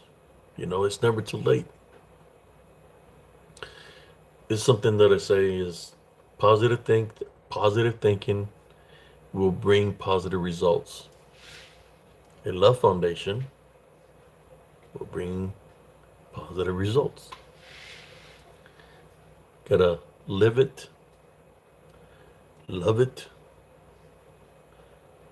live it, love it, maintain it. That's the hardest part, is to maintain that love foundation no matter what. Listen to what I'm saying. No matter what the situation is. By saying that, when I went out there investigation, I got my love foundation. This DDN, or you want to call them demons, demonic, they surface up. They come at me trying to use everything that I'm speaking about to come up against me. They try to use the fear factor as they're talking a different language. They could be making different sounds, so that they use the fear factor trying to break my love foundation. You know, before I go into an area, I pray. Uh, so they come at me in many ways. I'm maintaining my love foundation, and they're trying to get close because I could sense. So then I go into prayer, and I fight them spiritually. I say, if there's anything around me, I tie, bind, and rebuke you in Jesus Christ's name. So I'll start using my love foundation and Jesus Christ to clear the path. They do not dislike, they do not like when you use your love foundation. They do not like when you bring Jesus Christ in the picture. Oh well, uh, that's what we do when we fight spiritually, right? But yes, a love foundation does a lot of things. That's why I say King Fear. Trust me, I've seen the manifestations, the different manifestations that they take. Uh, but I don't fear it. No matter, they can manifest to like six, seven different things all at once, and you're witnessing this. But when you have Jesus Christ with you and our love foundation, there is no fear, no matter what's happening around you or whatever it's trying to do. God is with you. You become a spiritual warrior, right? So when you're hearing all this activity, seeing different manifestations, different languages being spoken, you could hear a child or a baby cry. You could hear a woman saying something. You know, so much things that they throw at you, trying to interrupt your love foundation.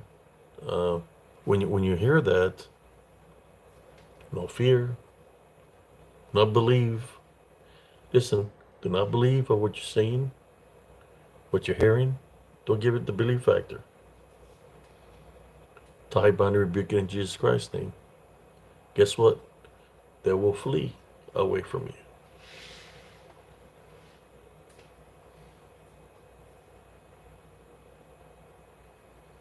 Yes.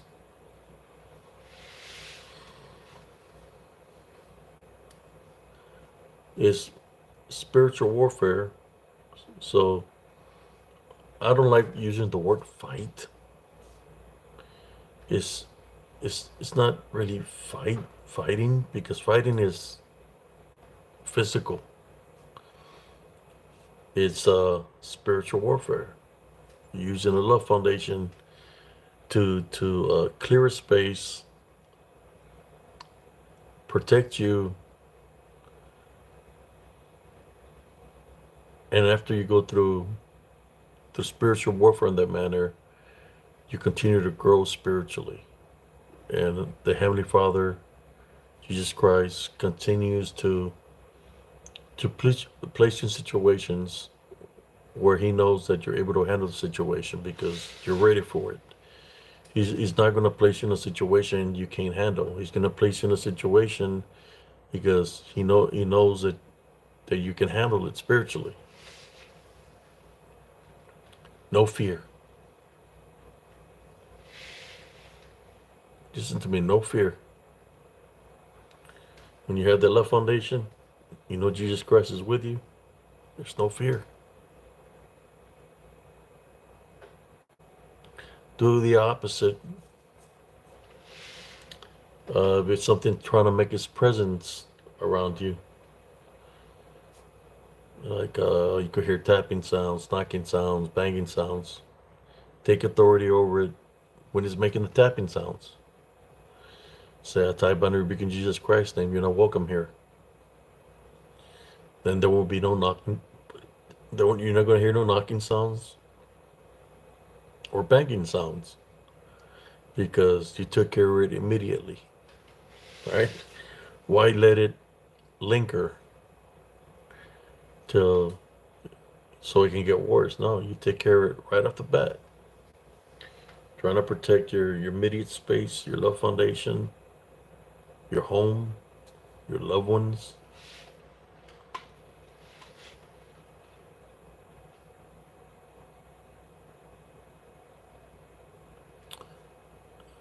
You're welcome, Nancy.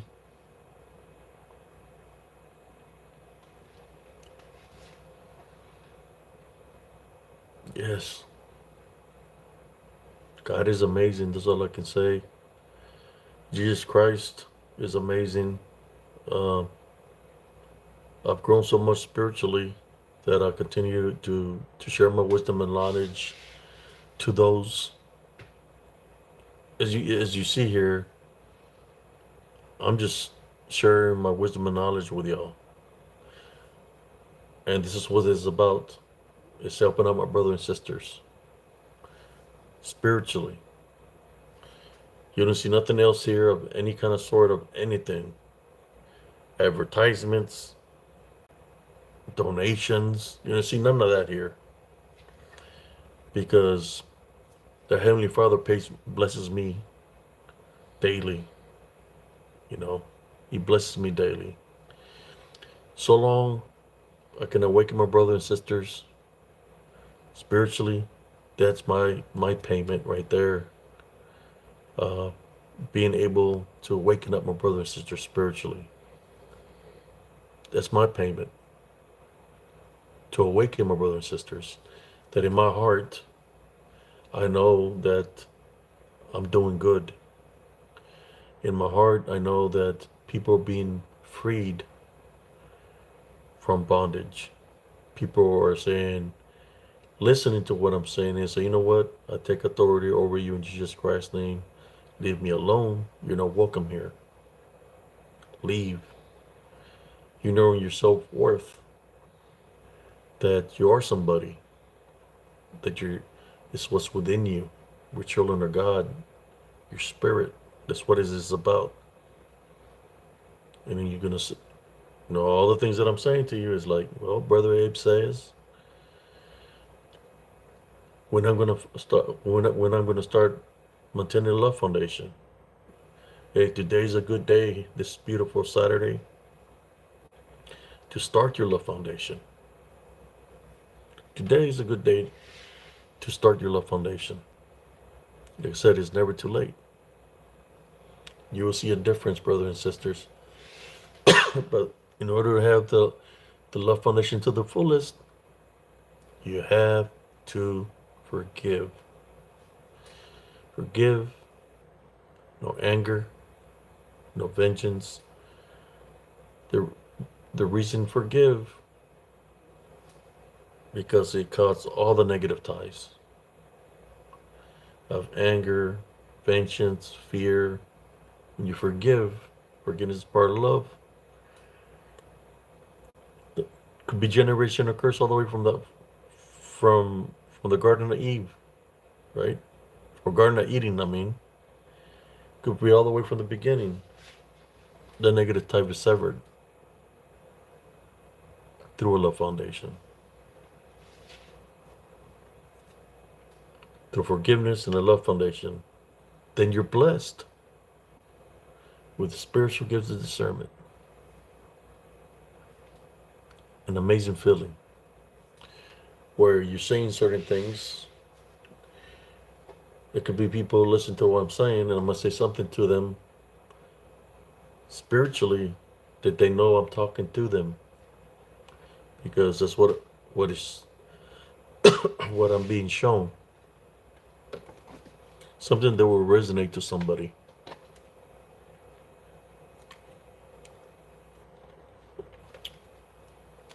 I know I have an image right now. I've seen an image. I guess I don't know. It's dealing with a holiday. I guess. Uh, Image where there's a chimney and it's a boy. Guess this day will be there was a chimney, there was a Christmas tree, and there's a kitchen, and they had a shirt with lines that go across like this, uh, and they were happy. They were happy because I guess it was the holidays, and they were just happy, and they're looking towards where the parents were sitting on the table, like they felt blessed that day. You could feel the love, of what the image that was shown to me. Well, that kind of love doesn't just have to be in the holidays. That love is what we should be carrying with us daily. That kind of love.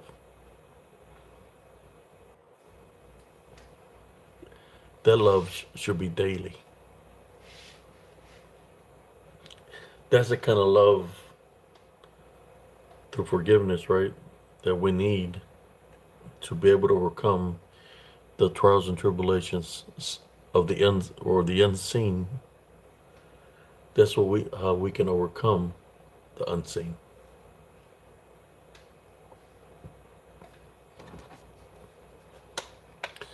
I just want to say thank you for all those that have tuned in here on Spiritual Encrypted Encounters on this early morning Saturday, Saturday morning.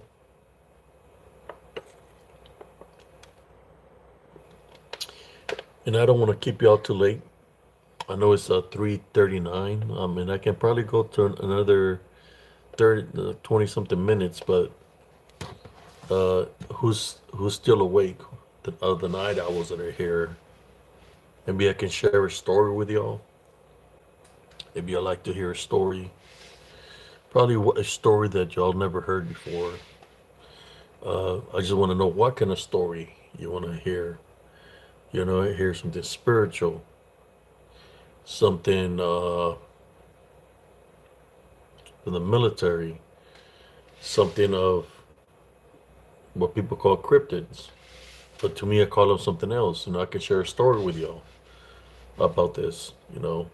Matter of fact, I'm gonna trying to share a story that military, Vader vibes. Well, yeah, okay. Military story. I don't want to talk about too much violence, which I've seen a lot of that in the military. How you doing, brother Alex? Uh,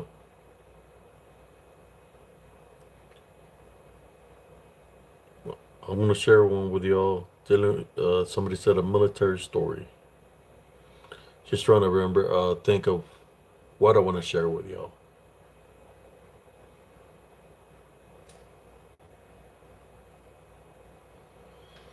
Well, I'm gonna share a story with y'all when I was stationed in Germany. Um, you know, I'm from Texas. Hot, it's hot in Texas. Uh, I got in Germany. See, I left basic, but when I got in Germany, it was cold. I had no jacket or nothing like that. Uh, and I said, okay, I'm gonna. The only way I can explore Germany is to go out there and just check it out myself. So it was evening time, and I said, I'm just gonna look at this light here, and it's gonna be my guide to come back to the base. So I just went on a walk by myself and started walking. Not knowing Germany that well. It's barely a private, and I was walking and walking. It started getting cold as the weather changed. I had no jacket. And I said, okay, it's time for me to walk back. When I looked to see this, they had this big corporation called Siemens over there. So when I turned to look at the red light that was blinking from the building, well, I just didn't see one red blinking light. I seen like three red blinking lights. So I was like, whoa, which way to go? Which way am I gonna go? So I was walking. I tried to wave down some cabs that wouldn't stop for me. Foreign country, right? They see me with a military haircut that would not stop for me. It's cold as hell. All I know is I walked all night in the cold weather. I had was cold. Cabs.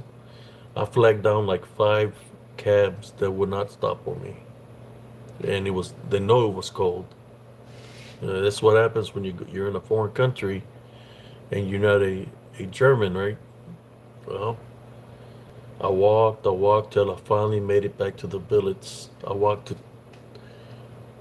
first one wasn't the location. I walked to the second blinking light. That was a location. It was the third blinking light. So by the time I got back to the village, it was like 5:15 in the morning. Uh, I got in there and I was freezing. I got underneath the blankets and I was trembling. Next thing you know, they're like, "Hey, PT, PT." My NCO came to check up on me, and I was like, I was sick. I got in like ammonia. And I was telling him I was all out of it, and he touched me, and he could feel how cold I was. And he told what happened. Told him that I gotten lost, and they told me, okay, just stay here. So then they took me to the medics, and the medics gave me some medicines and stuff. But that was an experience I'll never forget. Because basically what I'm saying is always be prepared because you'll never know what kind of situation you're going to be in. Me, I didn't have a jacket. When I went for a walk, it wasn't even cold, but the weather changed that rapidly there. I mean, I was in a foreign country. I'd never been there before. It was my first. It's like it got super cold, man. It's like I had a thin shirt. The shirts that go up to here, thin shirt, and I was freaking freezing my. What's this the proper term for it? Freezing my ass off. When I think of that, I could have died that night. Could have died that night, but I know the Heavenly Father. All I could say to myself, keep on moving, don't stop, keep on moving, you know. And I just kept on walking. I was even doing push-ups to keep my blood warm, you know. But the freaking ground was cold as hell. Uh, I kept on running in place. I would go running, like jogging, trying to find a way to keep my body warm.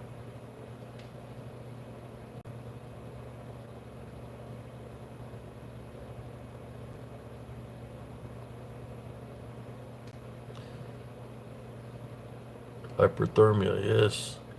Did you see Ghosts in the Battlefield? Oh man, I seen Ghosts in the Billets in Germany. You know, in Germany, well, where there's when you go to Germany, you could still see some of the buildings that are black from when the bombs exploded nearby them, right? Uh, but yeah, I seen Ghosts in the Billets. Uh, we had there was 3 floors, and then we had an attic. The basement had it was where the supply sergeants were, but the attic I didn't like going to the attic. That's where the classroom was. It's like every time I would go to the classroom, there was like in the attic there was a door where there's like a storage. Every time I would go do a class, it seemed like somebody was looking at me from that door where there's where they had stuff in there, right? And I would always sense something looking at me, but then I would say maybe it's just my imagination. Like I said, I've always been able to sense spiritually, and my senses was telling me somebody's looking at you from there. You know, like I could sense the spirit of somebody there. You know, which sometimes my hairs would stand up. So once we left that area, you know, I felt different. Uh, but I was having a, I think this was happening to me. I was having this dream where, and we lived on the 3rd floor, where I could hear a truck coming down the adobe, like the bricks were made, you know, the street was made out of like bricks.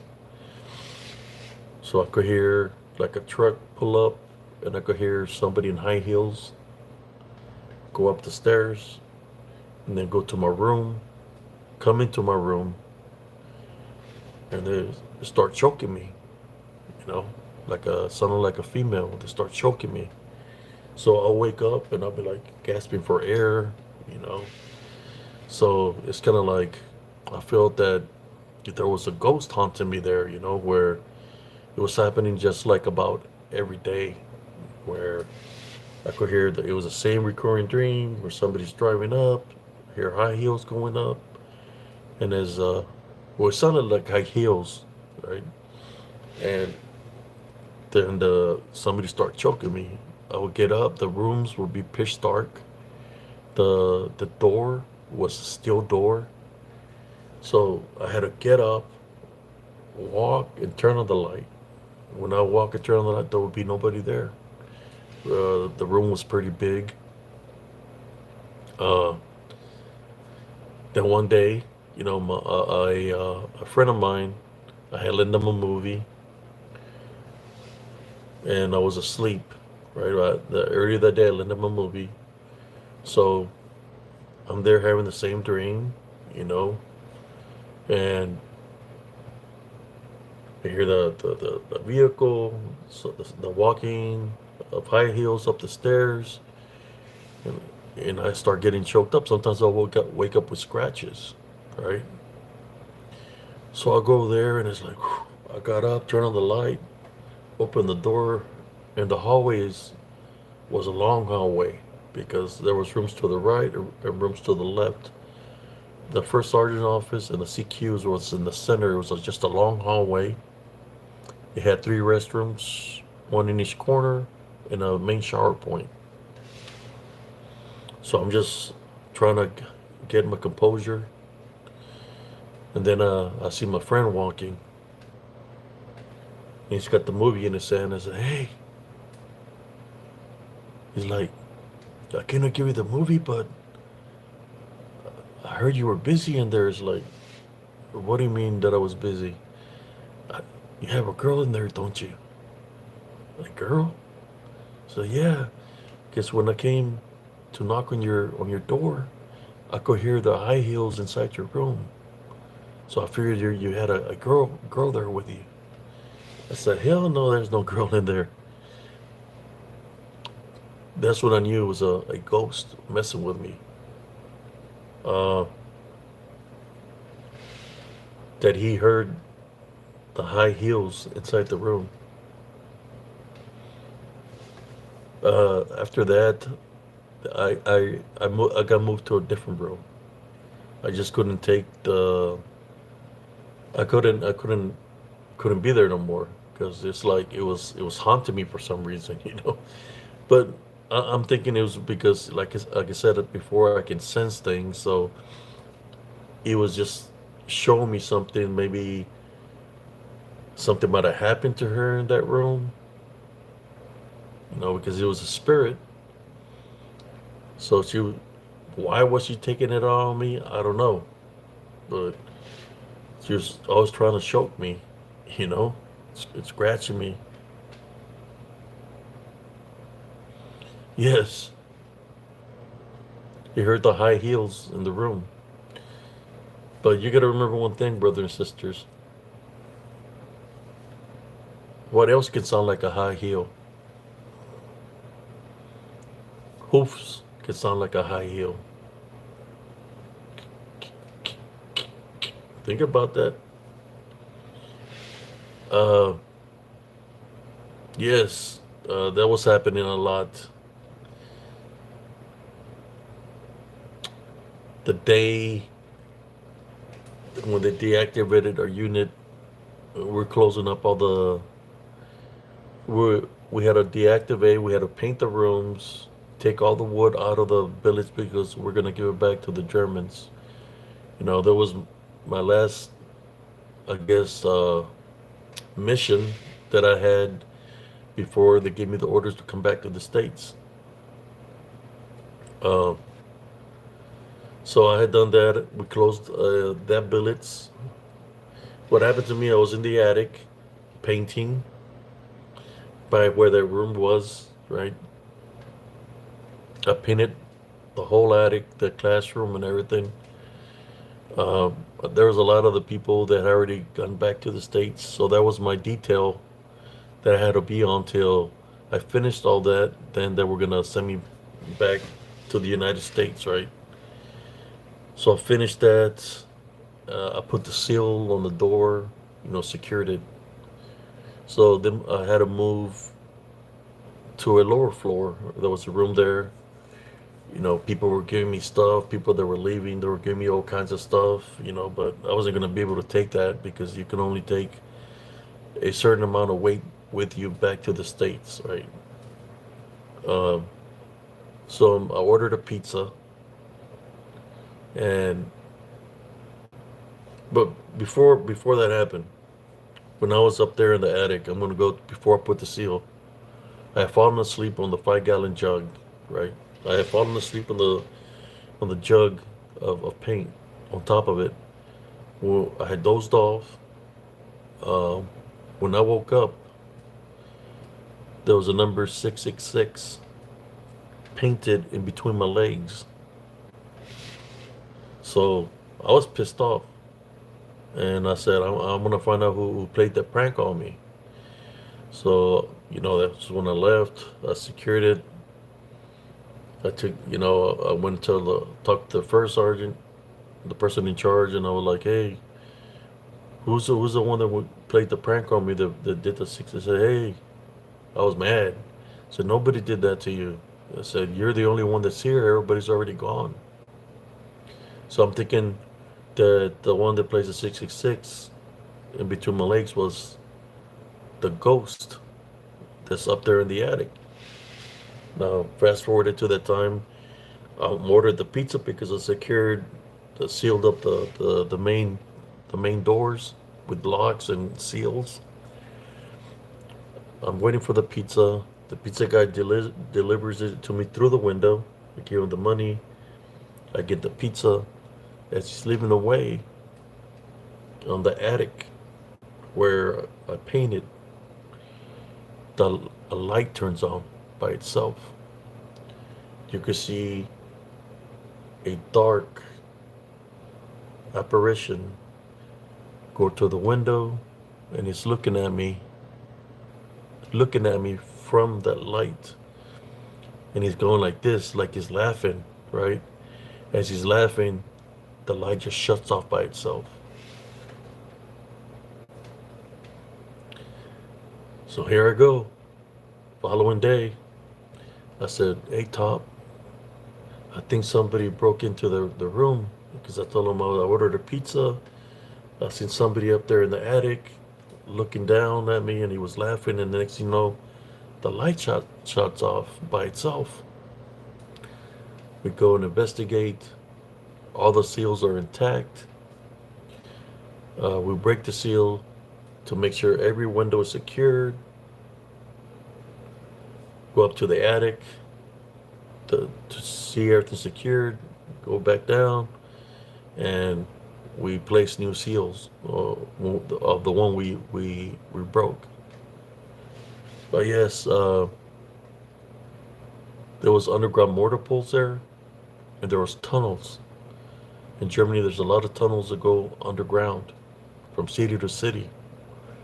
That's how they were hiding from all the bombings. But like in the attic, there's a tunnel. There was a tunnel. I went through the tunnel uh, as far as I could go. But then I started getting this weird vibe, and I could see the light in the distance. So I just backed up and walked away from there. I didn't go further in to see where the tunnel went to. Yeah, I believe that apparition that was up there, it had to do with probably a German soldier or something evil that was up there. For it to be able to turn on the light, and it's looking at me, and it's just a dark figure looking at me, and the light just shuts off by itself. We had to have some kind of power, right? Or some kind of power to be able to turn on the light that way, and then to make it just shut it off.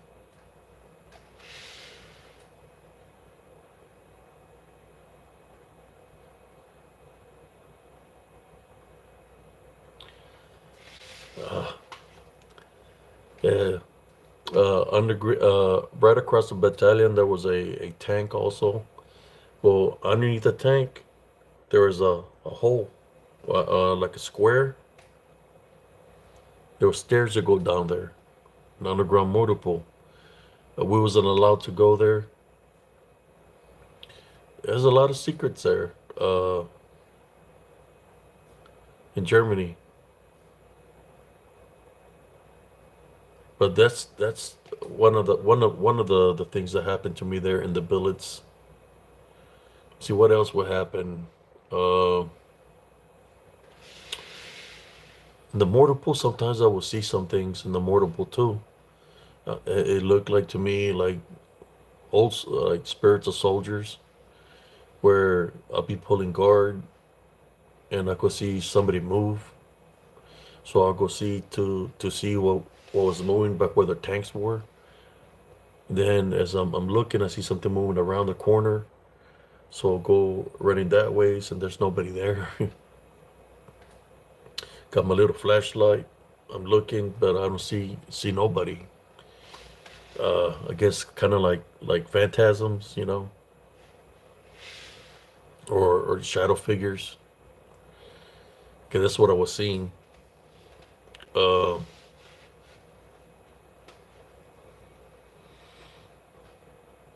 Sometimes in the bars, certain things will happen too, where I will see this shadow figures at the bars.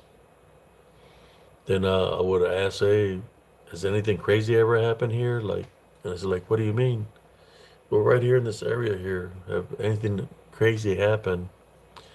Uh, where I was seeing this dark shadow figure, I was trying to figure out if anything ever happened there. And the bartender told me that there was a big fight there where a Turkish person got in a fight with, I'm thinking, a German, and they were fighting over the Turkish woman, and that somebody got killed with a knife there. And I believe that's why I was seeing the manifestation of what seemed to be a spirit. This area was where the pool tables were that I would see this. Um, but I would always see a lot of apparitions over there in Germany, a lot of ghosts.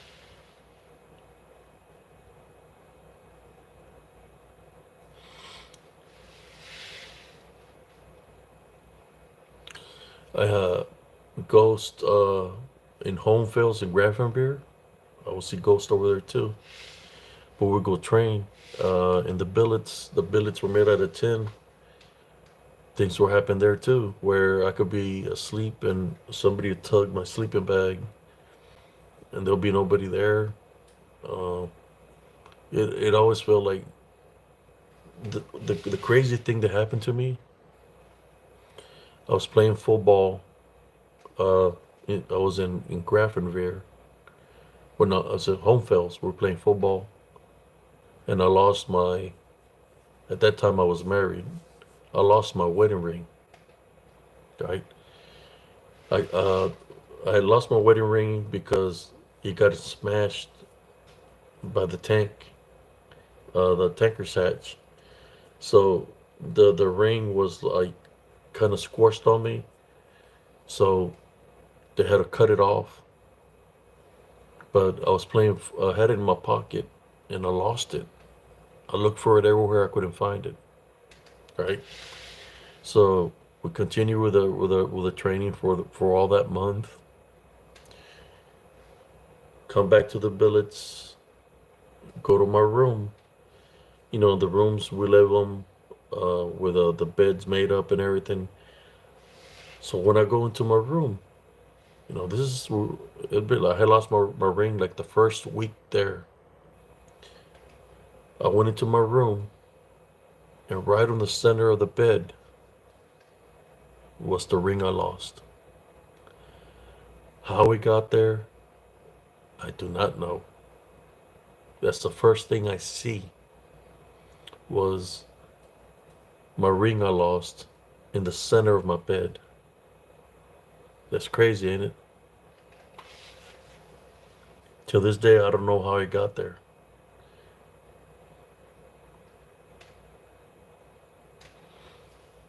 Oh yeah, there's a lot of activity in Germany, all throughout Germany.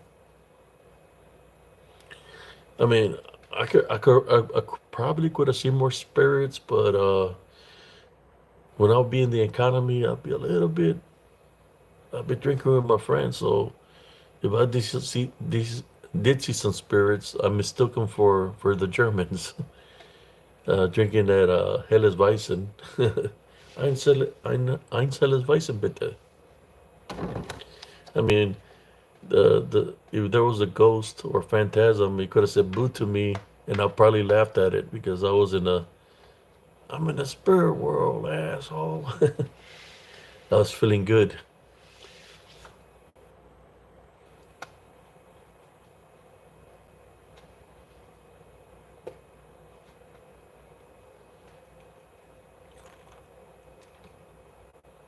Well, that's not the craziest thing that's happened to me. Uh, well, I mean, if you like the German story, I can continue with some German stories, but I can share another story that happened to me here in Killeen, Texas. I had taken my son, my nephew, and niece to the store so they can buy themselves a Slurpee because it was hot. This is a nighttime. So they got their Slurpees. I said, okay, everybody go to the vehicle and wait for me there.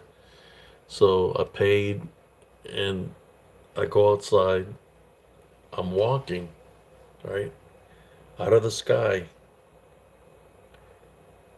goes like this, passes right in front of me, and lands on the ground and it starts spinning a little bit and it just falls. It was a 50-cent coin that manifested through thin air and it landed past past me up like this and it landed on the ground. It came out of nowhere.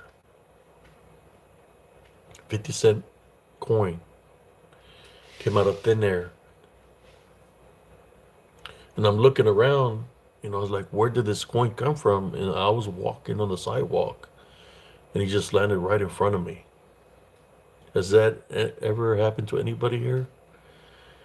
Where you're walking and you see something falling, hits the ground, it is money just manifested out of thin air. It was a 50 cent piece coin. And I put that in my wallet, kept it in my wallet, but then I don't know what happened to it. If I lost it or what, but it just manifested out of thin air.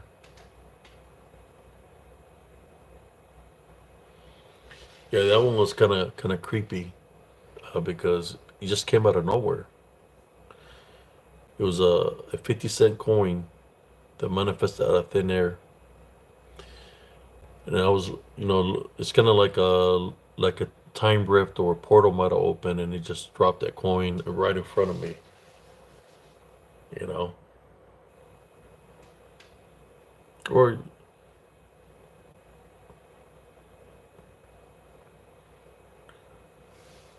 yeah, things like some crazy stuff happened to me like that.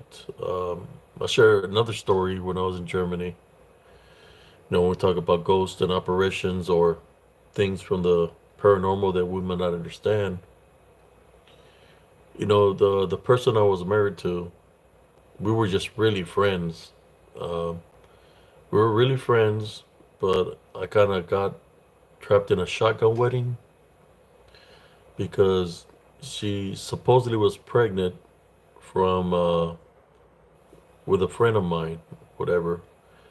She went to visit me when I was in Dallas. Next thing you know, when I go back to drop her off, there's a shotgun wedding.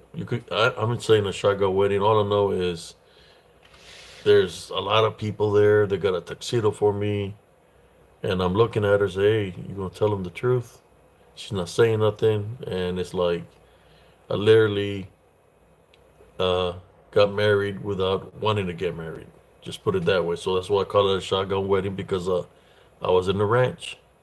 Well, that day I went to the phone booth in Germany or Yellow, and it was on the by the side of a street, which is a four-way.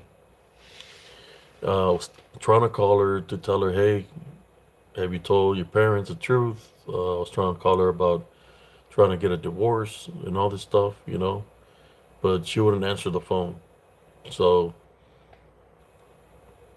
I got out there and I heard something. I was standing by the phone and I heard like a bird whistles, but it was strange because it sounded like a lot of different birds or different noises of birds. I'm looking like this from the left side. I see a rip in space in the time, and I see a light. A light comes out. From the light, I see a big, fat man. I'm wide awake. I'm not drunk. I'm wide awake. He's riding a unicycle or a what do you call it? The cycle with the big wheel and a little wheel. He was riding one of those, and he had an umbrella, right? He was riding this with an umbrella in his hand. He had his mouth open, and all these noises of different birds were coming out of his mouth. He was going real slow. He looked at me and his mouth was open and all these noises of birds were coming out of his mouth. He turned around like this and looked and he went by real slow and he disappeared. When I seen that, I was like, what in the hell did I just witness? So that was my cue to go back to the room. It's like around because of the time frame. Uh, in order for me to get in touch, like for it to be daytime over there, I think it was like 3:30 in the morning when I was making this phone call. So which would be I don't know what time. It was a big hour difference, right? I'll never forget that. Mr. Replier said I was faded. No, man, I know what I seen, bro.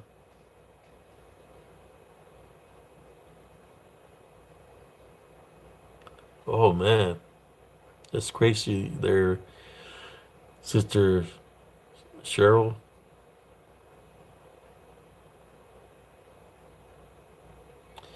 Yeah, I've never seen a bike like this. It's like this guy belonged in a different era, you know? The way he was dressed and the way it was a big, I mean, this guy was huge. I'm talking about he literally had to weigh like over 400 pounds. That's how big of a guy he was.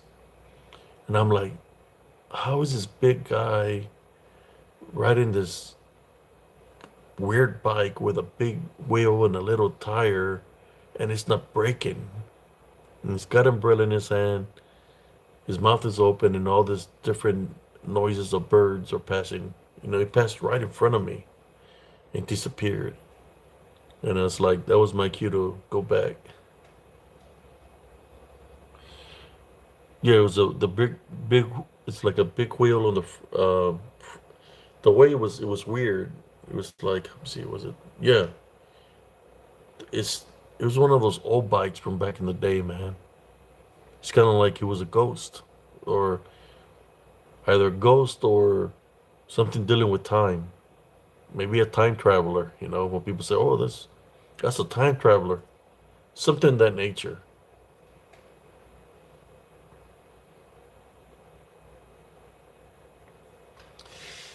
Uh, when that happened, I was already going through a lot of things there in Germany. Like I told you before, I had to get into a lot of fights.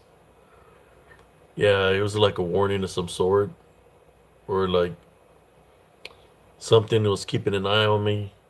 Like, I would think he's got an umbrella in his hand. He's got this bike. What does it mean? He's a big guy that weighs 400 pounds. He's got a big wheel and a little wheel, and he's got an umbrella. So, the only thing I could think of, he did a rift in time, appeared and then disappeared. So I'm thinking it had to do with the balance, right? In order for someone to be that big, they would have to have good balance and to be carrying an umbrella, riding the bike, and making this sound. I believe it had to do with the balance, you know, with how should I say it? Say there's a woman that holds a scale of balance. Well, this guy had to do something with the balance also, but in a different way. It was showing the balance without holding the scale because he was a big guy. So he had to have balance to be able to ride this bike. Then he's carrying an umbrella. I don't know what the umbrella meant. Everything had to signify something. And hearing all these birds chirping. Yeah. Yes.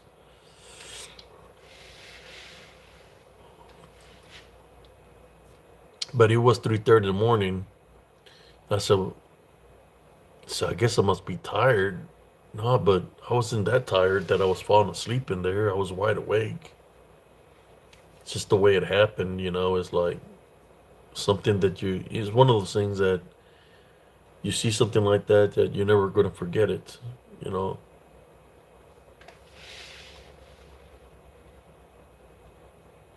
The replier said you were faded. No, I wasn't drunk, man. I was just making a phone call.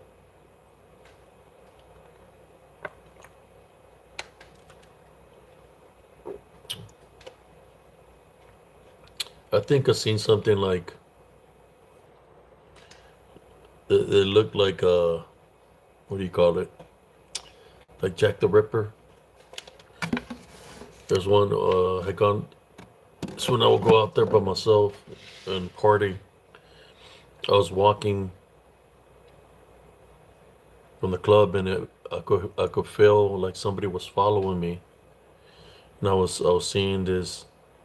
Everywhere I turned, I was okay. I'm gonna go this different direction to make sure that this person's not following me because I was seeing this from a distance. It was a man that was all like dressed in black, and he had like a top hat on, and he had a cane, and everywhere I turned, he kept on coming. You know, so it's like maybe it's just my imagination. So then I said, okay, screw it. So I'm gonna stand my ground here, and if something's gonna happen, it's gonna happen. You know, so I'm waiting for him to come around because he had been following me. So then I'm standing. He comes around and he's looking at me. And he starts moving a little bit crazy. And he goes like this, puts on his top hat, turns around and walks away from me. He's got the top hat, and he just took it off and went like that to me because I was ready to make a spiritual a fight. I was ready to fight because I felt that he was following me. But that's what he did. He took off his top hat and went like that, put it back on, and walked away. Who he was, I do not know. Uh, I mean, I was in Germany, so you could think of a couple of things. I don't think Jack the Ripper was from Germany, but the only thing I could think of, something who wore a top hat, dressed that way. It's nighttime, like around 1:30 in the morning, 2 in the morning. It was like 2 in the morning, 2 something. Because I would take a cab to go party, but then I'll walk back to the billets. The way he was dressed, the only thing I could think of was, I mean, I'm gonna be honest with you, because of the time frame. Uh, I believe it was something dealing with the Nosferatu. That's what I believe that was. Something dealing with what people want to call vampires. Because I had another incident like that happened to me. I had like 3 incidents with that. Another one was it was this bar called Cheers. I opened up the bar. I opened the door. Smoke came out, and it's the same scenery. You know, a bunch of drunk GIs, a lot of smoke.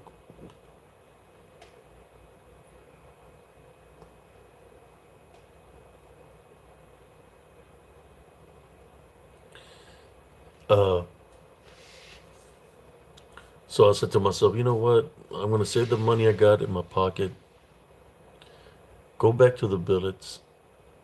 Order me a calzone pizza or a gyro, you know, from the pizzeria. I closed the door. When I turned around, there was somebody standing right behind me. This man was wearing he had an umbrella. He was wearing a like a tan long jacket because it was cold, and he was wearing a hat. You know, and he had the umbrella and a cane. He's looking at me, and I'm looking at him. This is what he tells me. He said, "I know who you are, but with a different accent." I'm looking at him. I said, "Sir, I think you got me mistaken for somebody else." He said, "No, I know who you are." I said, "Really?" I said, "Okay, tell me something about myself." He named my grandmother and my grandfather. And I was like, that freaked me out because he hit me with that right off the bat. I'm looking at him. It's like, how does he know about them? And I said, okay, where am I from? What part of the United States am I from? He said, Texas. And he said, my hometown. I was like, whoa, how does he know my hometown? And mind you, I'm not drinking. I'm wide awake. Then he looks at me and he by himself, I didn't have to ask nothing no more. He by himself said my parents' names and said every member of my family, all my brothers and sisters' names.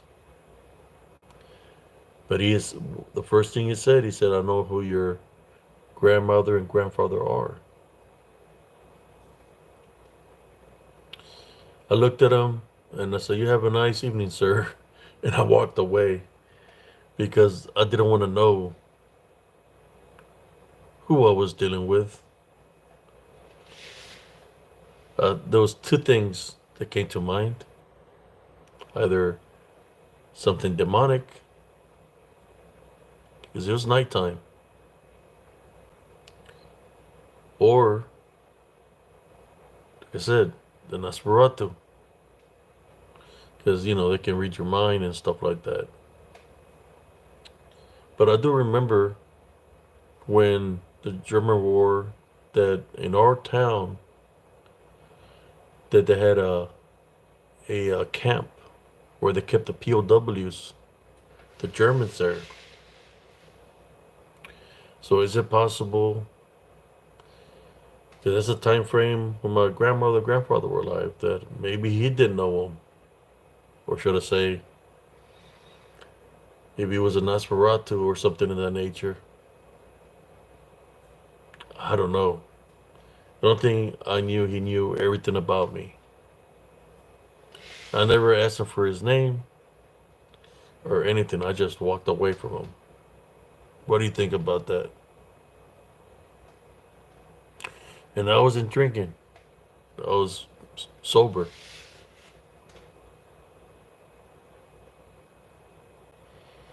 Yeah, that was the name of the. I guess it's called Cheers. I mean, I guess there was a lot of people named Woody there. A lot of soldiers. Their nickname was Woody. I'm just playing.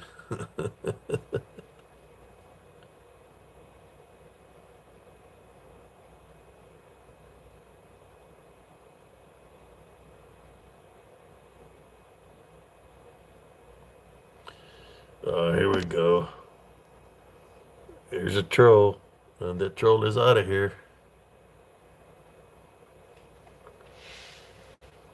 Yeah, what do y'all think about that? What do you think that could have, what that could have been? Well, what happened? What happened after that? Like 2 weeks later, this was, I think it was a Nosferatu. 2 weeks later, this time I stop at Cheers, and I do go drinking a little bit. Drink a little bit, but I said, you know what? I'm leaving early. Screw this. And I was tired, so it was like around 12:30 or 1. So I go outside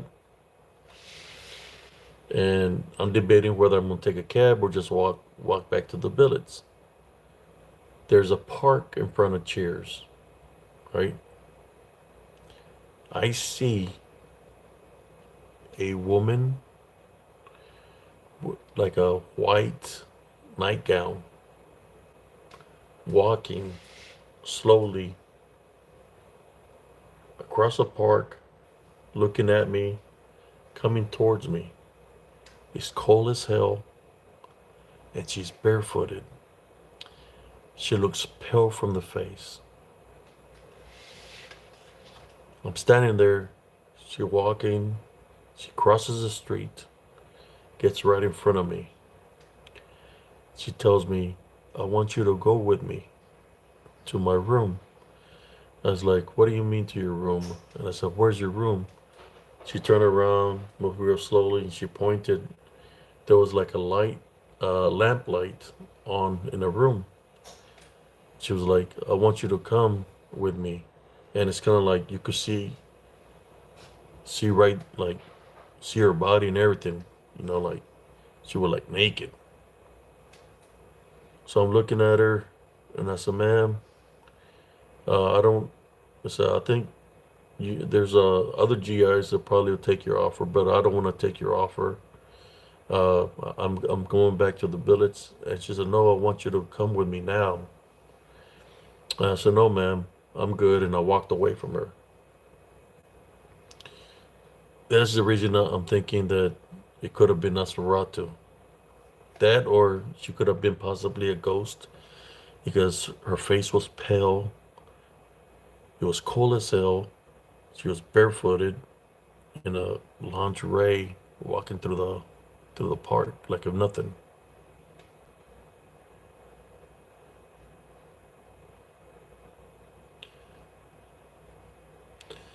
Here we go. We got, thank you. We know who that was. Roach identified. Fire on the way. Brrr, brrr. Target.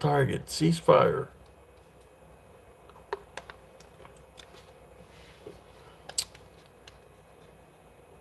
Yes, Brother King, here in Central Texas, uh, a station of Fort Hood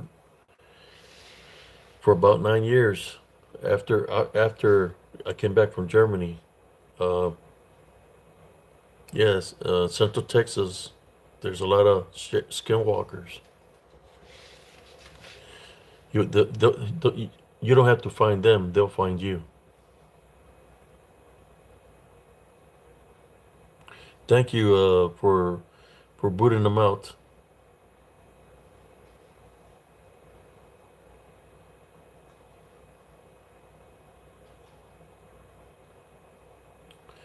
Skinwalker is a shapeshifter, native, supposed to be the spirits of people that practice witchcraft, necromancy, possible uh, people that some of the natives here in Central Texas were cannibalistic. They will eat hu- other natives like Apache, Comanche, Cherokee. So when they would kill other natives, they would eat them. So there's a lot of shapeshifter skinwalkers here, or possibly what people call Wendigo. You see them. I got a couple of pictures that I've captured them in picture where they're wearing the thing on their head that looks like a like an animal, probably like a coyote hide. They wear the face of the animal here, and on the back they got the fur. The natives here were called dirty Indians because they just go for the hunt, and they didn't know nothing about our culture, but there was always hunting. They were called dirty Indians because uh, there were no clothes, So they were literally like naked.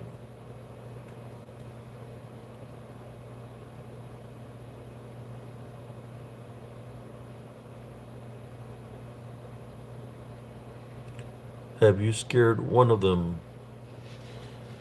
Have I scared one of them? What do you mean? Or has one of them scared me? Well, they show the presence. What they can do is shapeshift, which means they can sh- take different forms, change to different forms, and they can mimic voices.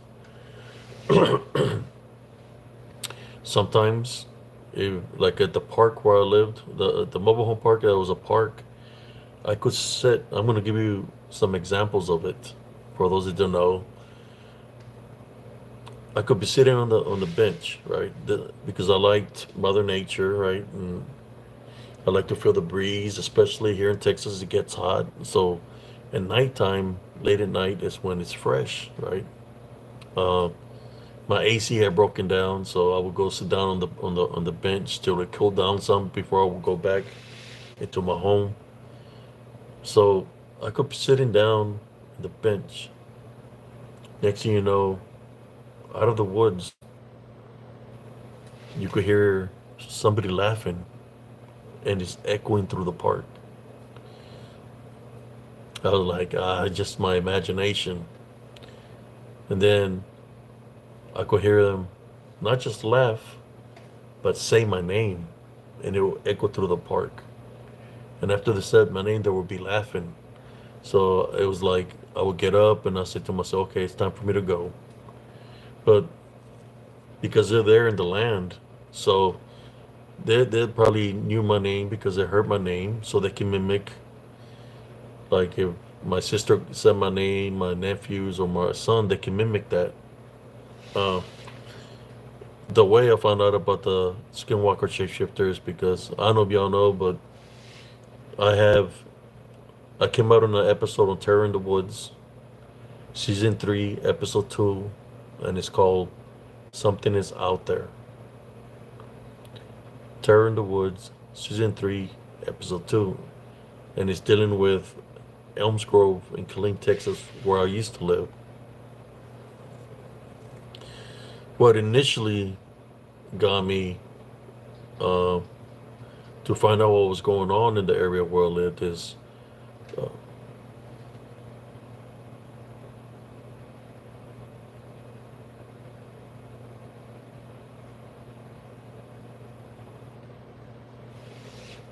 uh, here we go. Let me get rid of some of this trolls real quick.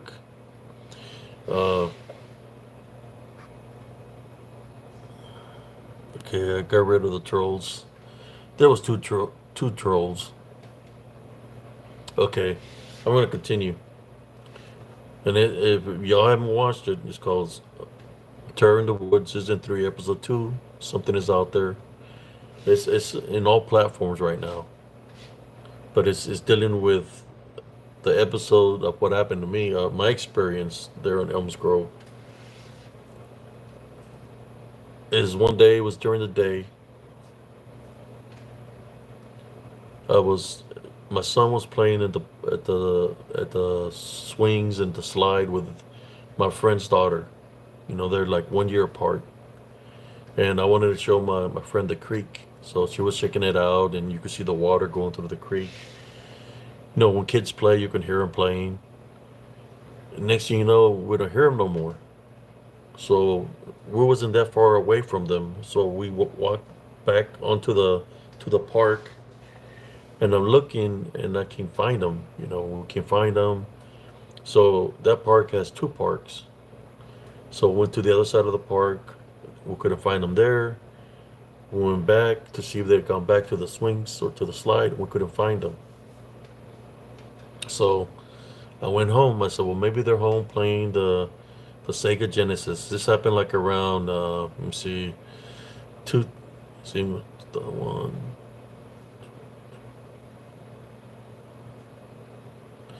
like 2005, 2006, somewhere around there.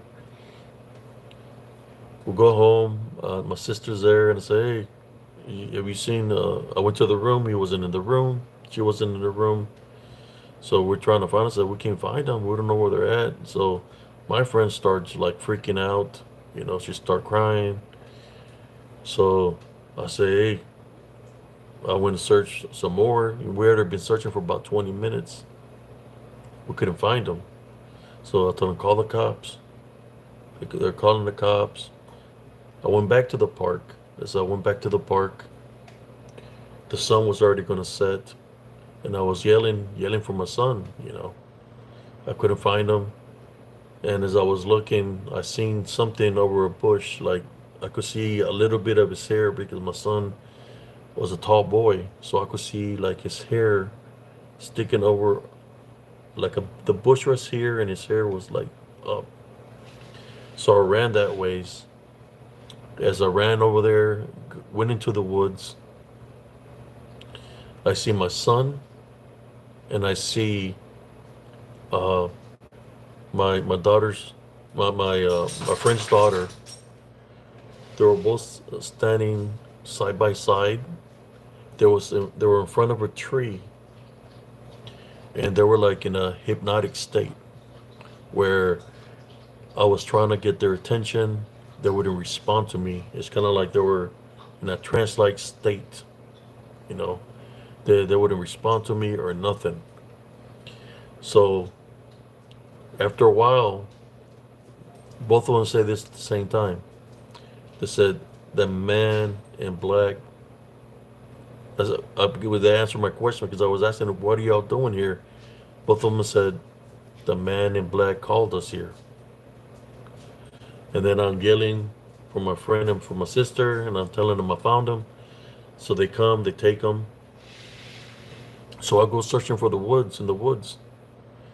I go to all through the woods looking for either a man in black or an African American. You know, they're saying a man in black. I'm searching everywhere. The woods. I go to the creek. Go to there's a highway, and I can't find nobody. Right. So the following day, I told my friend, I said, hey, bring your camcorder, and we're gonna. I said, I'm gonna go first. You record behind me.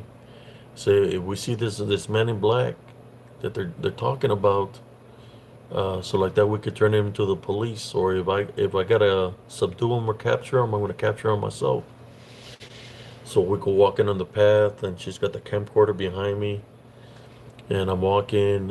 I'm just looking to see if I see any kind of movement or anybody. Right. Next thing you know, my friend says, "Oh my God, I think I caught some." I was like, she said, "I think I caught some." She's running. She's literally running out of the path. So I'm looking and I'm still not seeing nothing. And by the time I get home, my friend's already gone. She took her daughter and she takes off. Oof. So I say, okay, I wonder what spooked her. You know, I'm trying to figure out what spooked her. If y'all like, can hit them like buttons, y'all. I'm trying to figure out what spooked her, right?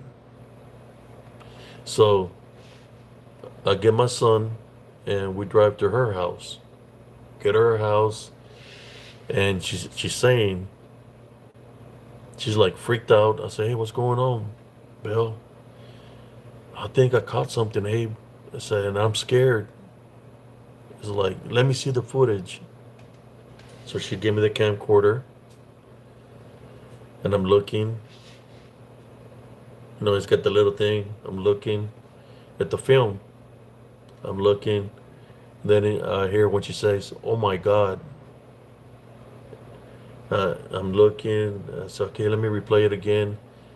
To where she says, "Oh my God," and I'm looking. Boom. And she said, "Oh my God." He said, "I captured something." Where she's pointing the camera in the woods, you see a uh, a dark figure with an amulet, golden amulet around his neck, a shiny amulet, and it's looking at us like this, like. And it's what's weird about it that He's created from Mother Nature itself. As he's looking at us like this, and she says, "Oh my God," guess what he does? He goes straight into Mother Nature itself, straight down into the ground. Literally goes into the ground. That's what we captured. She got rid of that capture because activity started happening in her house where things were starting to happen at her house, where there was noises outside. They were seeing the Skinwalker shapeshifter apparitions. They could hear like natives chanting outside her home, in which I would go over there and I would pray and I would bless her home because she's seen it, right? And they're territorial.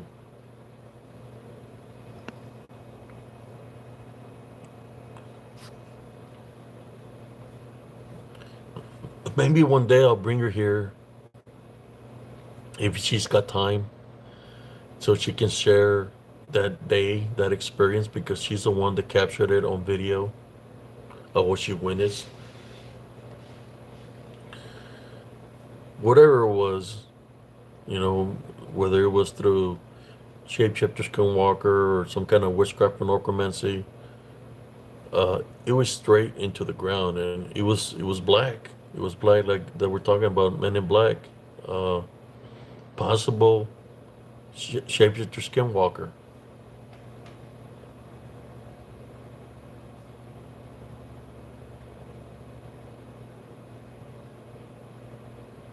Boy, these trolls are just coming out. At least I got 29 likes. Hey, trolls, if you want to come in here, at least give me some likes with your fake profiles. How y'all doing?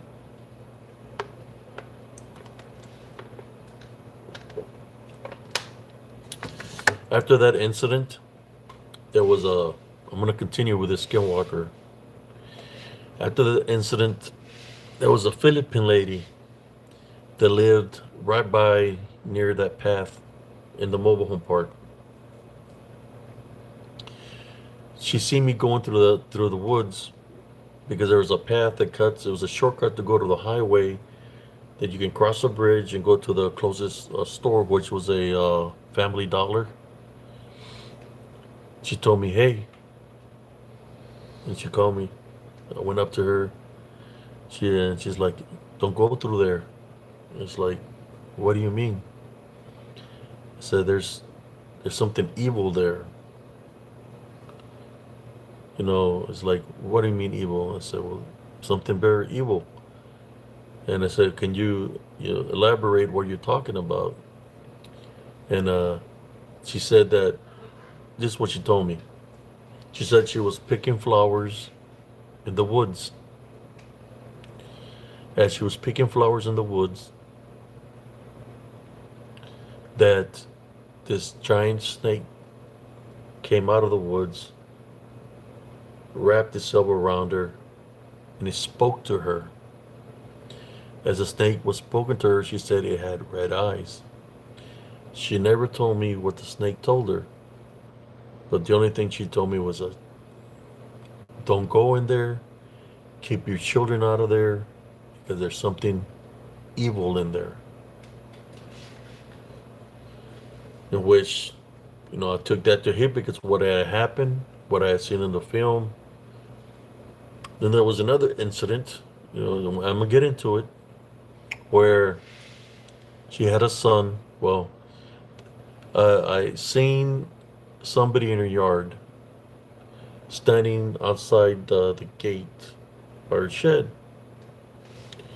and I looked at him and said, "Hey, how you doing? Are you her son?" And he looked at me and he said, "Yes, I'm her son." And what's weird about this guy is he had like a yellow glare in his eyes and he's smiling at me. This is what he tells me. He points towards the woods. He said, not to go there. It's like, why? What do you mean not to go there? Your mom told me not to go there. Why are you telling me not to go there? He said, do you know what a lycanthrope is? So I've heard something like that. He said, I'm a historian. I work with the natives in New Mexico and Arizona. The lycanthrope lives in there. That's his territory. They'll go in there. And I just looked at him and I said, well, thank you, man. Thank you for the advice. And he's just looking at me weird. He's looking at me like, kind of like how a coyote would look at you, or a fox, right? So I leave it at that. Next thing you know, I found out that the, that she sold her mobile home because they bought a home. So the only thing that was left there was the shed. Like 2 months later, I see the same guy inside the yard getting some stuff from the shed. And it's like, hey man, you know, remember me? We spoke last time. You said you were a historian and uh, you live in New Mexico and in Arizona. And he's looking at me. He says, what are you talking about? I said, I never spoken to you before. So yeah, last time you were telling me not to go into the woods. Like you said there was a lycanthrope that lives in there. I said, man, I don't know what you're talking about. I've never met you before. This is the first time I ever talked to you. That's what he said. So who I was talking to initially was a skinwalker shapeshifter. This guy he said he's never spoken to me before. He didn't have the yellow glare in his eyes like the skinwalker did. So basically what I'm saying to you is pay attention to the eyes. Pay attention to the eyes.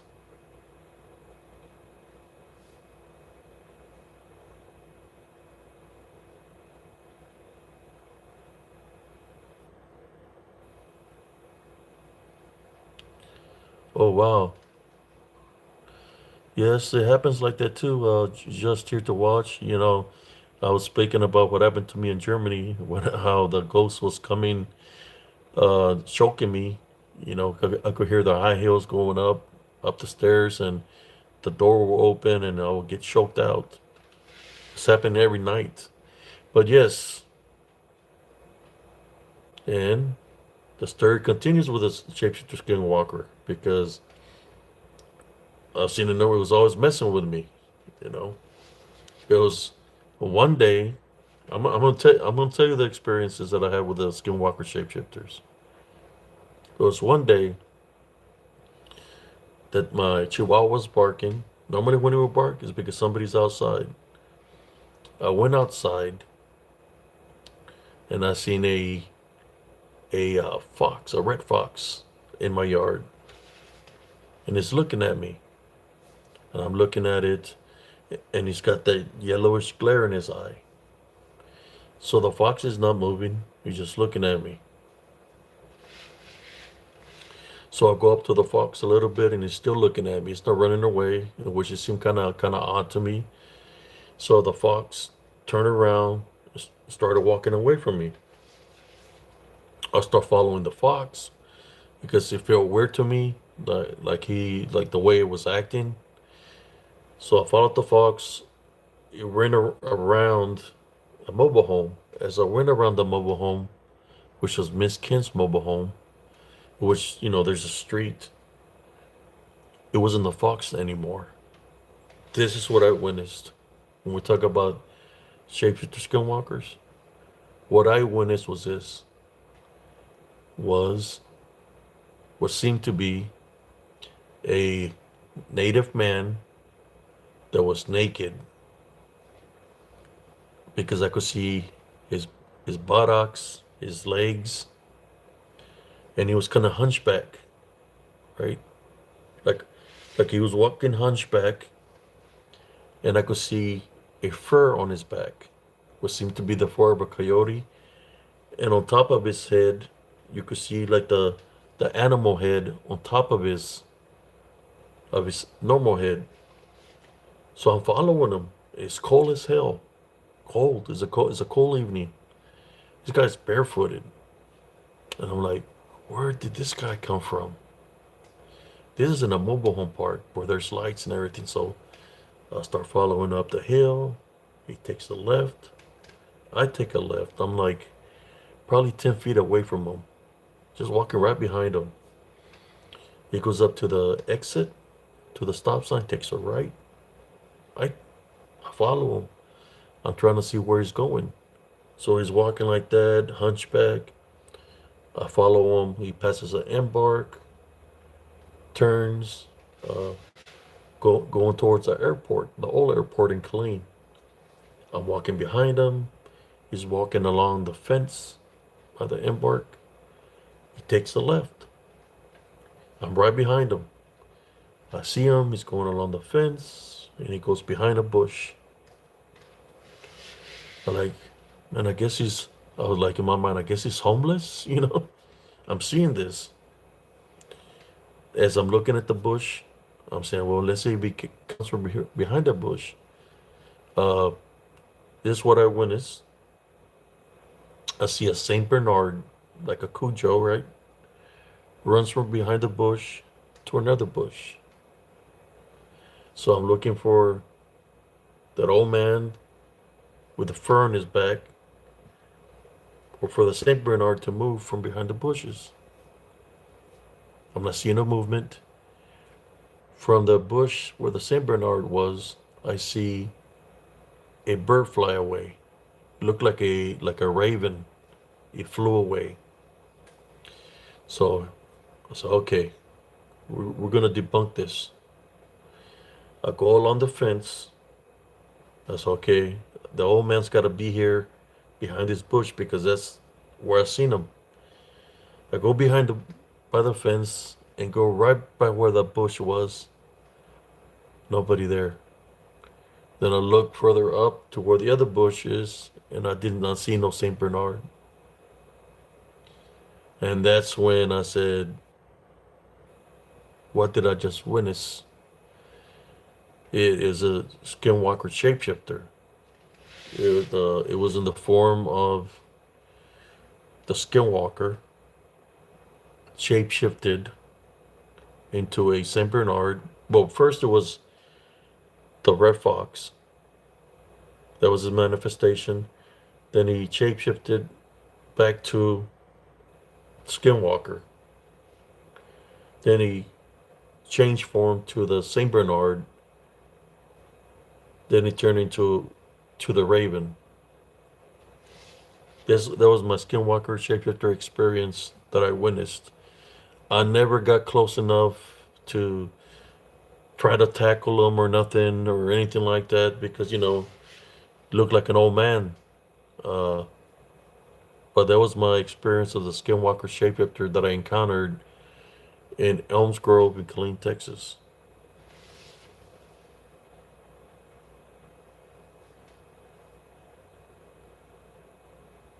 Yes, they're very real. Here in Central Texas, very real. I've seen something like that on Fort Hood also when I was in the cave. I witnessed something like that dealing with a possible. That's one thing that this skinwalker shapeshifters, is all dealing with witchcraft and necromancy. So they have the abilities to shapeshift into anything. Lycanthrope, which is a werewolf. They have the ability to shapeshift what people are calling a Bigfoot. They have that ability to shapeshift into anything that's beastly. And I'm thinking that there's a lot of confusion because there's other things that can shapeshift like that too. You got the disembodied demonic Nephilim that can do that, which are demons uh, that have the ability to shapeshift in that manner or to manifest to look that way.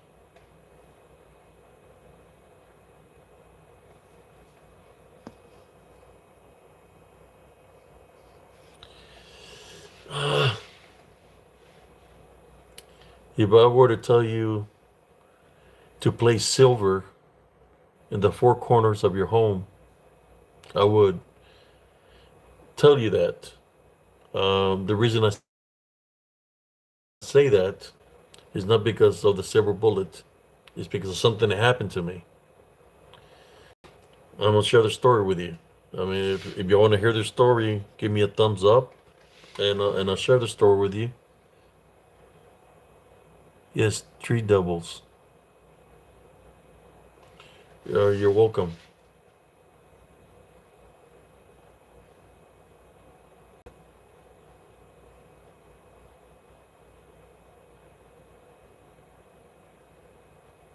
That's right, Bean. If they believe in ghosts, they gotta believe in the spirit. But that's what it is that you're dealing with.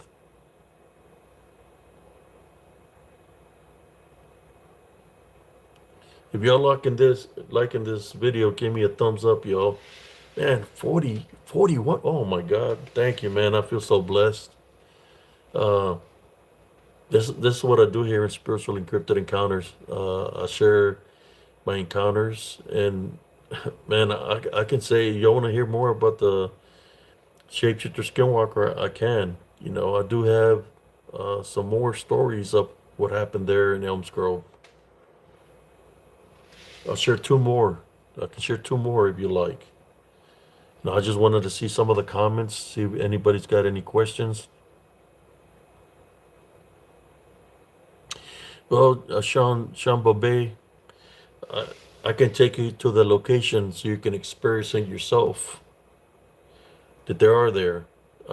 It's just I don't know how they would approach you because they are very territorial. So if you have a spiritual opening, most likely they will try to attack you. They're very territorial.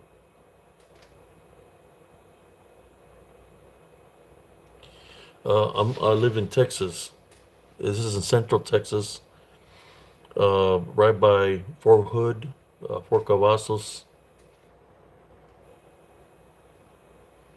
But yeah, that's what the form that they take, werewolf-like.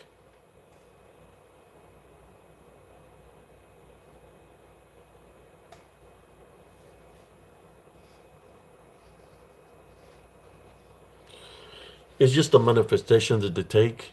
But a skinwalker is literally something that's in disembodied form. It's in spirit form. So it's just a manifestation that they take. Because of the witchcraft and necromancy that that the demons taught them. In which when they die, that's one of the things that was promised to them, that they'll be able to roam their territory in disembodied form, that they have the ability to shapeshift into any kind of animal. Sí, hablo español.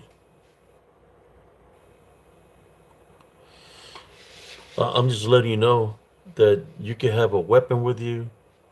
You can have a gun, a machine gun. You're not going to do nothing to them, because how can you kill something that's in spirit? You can't. It's something that could come after you. I'm just saying that they're like messing with people, playing games. Imagine. I got so many stories about them. I just finished getting off the phone with my friend, the one I was telling you about with a daughter. She had gotten married and she moved to Pennsylvania, right? So she said that they had made it to Pennsylvania, and I said, okay, I'm glad y'all made it safely. So, we hung up the phone. I went to the park, sat down on the park. I'm sitting on the park, right? I hear rocks being thrown in the creek. So I said, just rocks that are falling by themselves. Next thing next thing that happened was this. I hear my friend's voice calling me into the creek, and it's dark as hell, and she's saying my name. And I said, Belle, is that you? And she said, yes, it's me. Hey, it's me, Abe. Come over here. come over here. Like the voice, her voice is telling me to go to the darkness, right? In the creek. So when he said that, that's like, I didn't say nothing no more. Next thing you know, it's not her voice anymore. It's mimicking the voice of one of her daughters. And she's the daughter saying, it's come over here with us, Abe. Like they're trying to lure me into the creek. When that happens, I said to myself, I went like this, got up, walked back home, and I kept on praying till I made it home safely. They can mimic voices of people that you know, your loved ones. They can mimic your own voice. Imagine your own voice calling you to go into the creek. They can do that. They have that ability. Like I said, they're in in the area in the territory, so they're studying everything. They have the capability. They're spiritual real. Yes. Very spiritual real. You're welcome.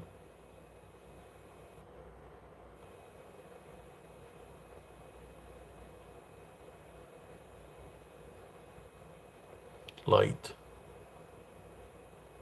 Yeah, that's what I'm saying. It's a skinwalker. It was skinwalker. Uh,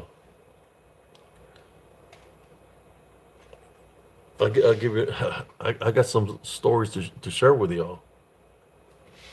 If y'all want to hear more, I can talk more about them. I haven't heard about no death cat, Cherokee death cat, but I'm gonna share of my experiences. Uh, my Chihuahua. I'm telling you, man, a little Chihuahua I had, his name was Brownie. You could tell. Here's what was happening. Every time he barked, what I was happening, because I kept him in the restroom.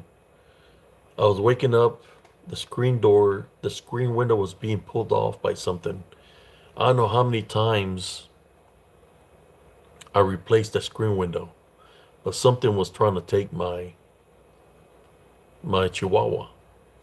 Uh, there was another time he was barking.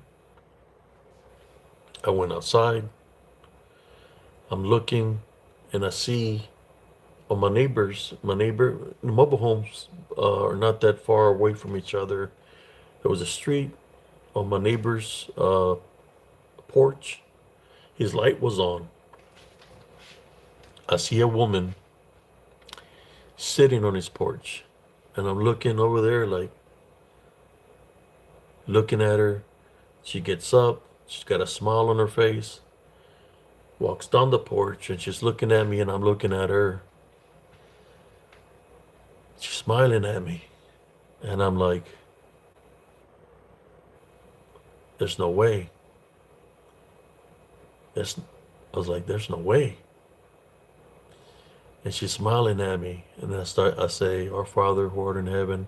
I start praying, and in my mind, I'm saying, "There's no way." She walks in between the mobile homes. She's in the opposite street. I'm walking parallel to her, and she's still looking at me, and I still keep on praying. Next thing you know, she just disappears. The reason I said there's no way is because the skinwalker took a manifestation of my mother. This is like in 2015. The reason I said there was no way is because my mother passed away in 1985. That's why I was saying no way. And I knew that it wasn't my mother. So, and I could see, you could say the skinwalker, because I see the true self, right? I look beyond that manifestation. So I prayed against it.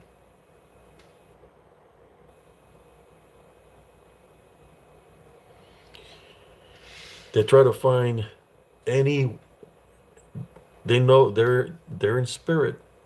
So they know what's in your spirit. They know what's in your mind. They know everything, so they can mimic anything. They're kind of like, spirit knows a spirit. That's why they have the capability of the mimicking. But that's what that son of a, what do you call it? I don't want to say a bad word. Cowardly, right? This shaped skinwalkers, that they want to insult me in that manner, that it manifested to look like my mother, but my mother was deceased. Like they really wanted to hurt what was in here, but I wasn't afraid of them. I fought against them spiritually. Then, of course, there was another incident where my chihuahua was barking. I went down my porch, but this one was different than all of them. I go down the porch, and through my parallel vision, in front of me, I see something move. Right in front of me, I see something red. Red, looked like a person, but it's color red. I took a swing at it because it happened so fast, but my swing missed, like it went right through it. And this red, what it looks like is, imagine no skin, just red. That's what it looked like. It lunged in disembodied form. It started going through my gut. As it was going through my gut, I said, I tie bind and rebuke in Jesus Christ's name. And it splattered in a lot of little red pieces everywhere. There was no traces of blood or anything like that. All I know, I fought it spiritually. Now that right there, I don't know what it was. I don't know if it was the shapeshifter skinwalker, like in partial manifestation, or if I caught it in between manifestation. I don't know. And when I went inside the house, I went into my room. I felt kind of weak. My son said, "Dad, what's the matter with your back?" And I said, "What do you mean?" He said, "You got a scratch on your back." So he took a picture of it. I have that scratch. I have that picture from a long time ago, and I placed it on Spiritual Encrypted Encounters on Facebook, where you can see the scratches on my back.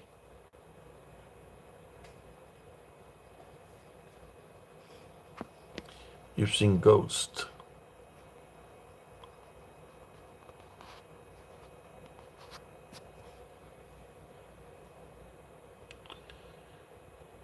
In the dunk vent, yeah. I've seen gargoyles.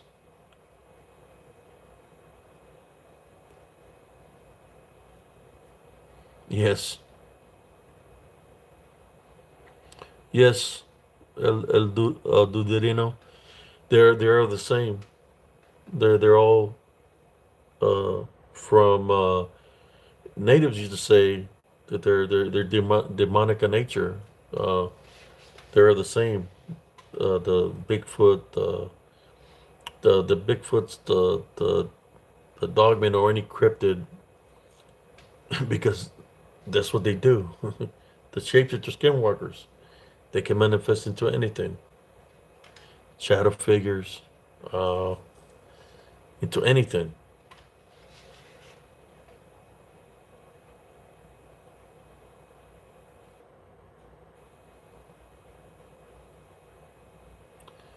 Epitome. Yeah, they're not real as in flesh beings, but they're real in spiritual beings. I'm just being honest with you. That all these people that go out there looking for Bigfoots, and they're finding footprints and hair samples. Well, it's not from a Bigfoot. It's what they're finding is is they're not finding Bigfoot. They're just finding traces of something, because they want them to believe in them. It gives them power, priority over them, like because that's their territory. Shapeshifter skinwalkers, that's their territory. Or we can talk about demonic beings. Same thing. They're territorial. That's how if they can get somebody to believe that's what they are, they have spiritual control over them, a form of bondage.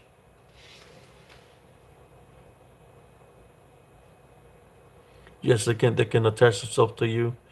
They can follow you, but you can get rid of them by taking authority over them in Jesus Christ's name. Bless your home, bless yourself. Take authority over them, for them to leave you alone. You take authority over them in Jesus Christ's name.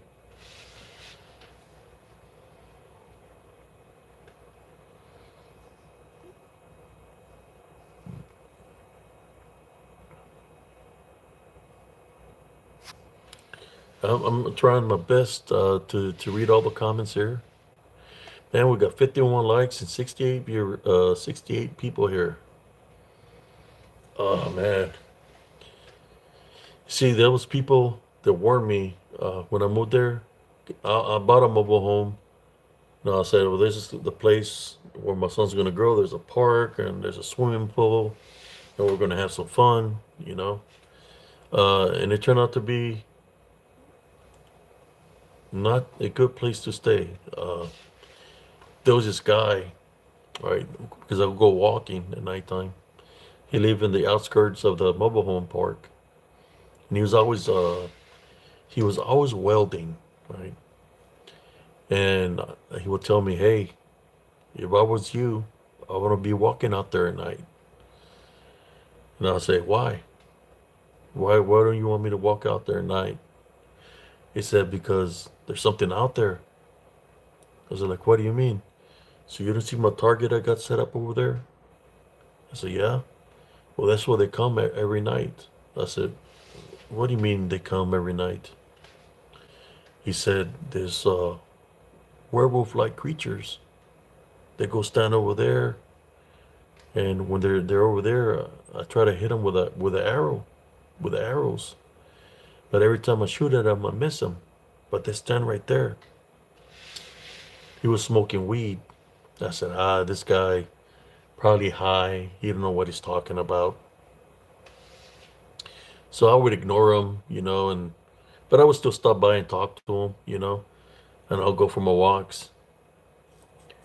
Then one day is like, man, I'm telling you, don't go out there because sometimes I hear them underneath the street where they're moving, and I can hear them growling. I said, don't be going out there.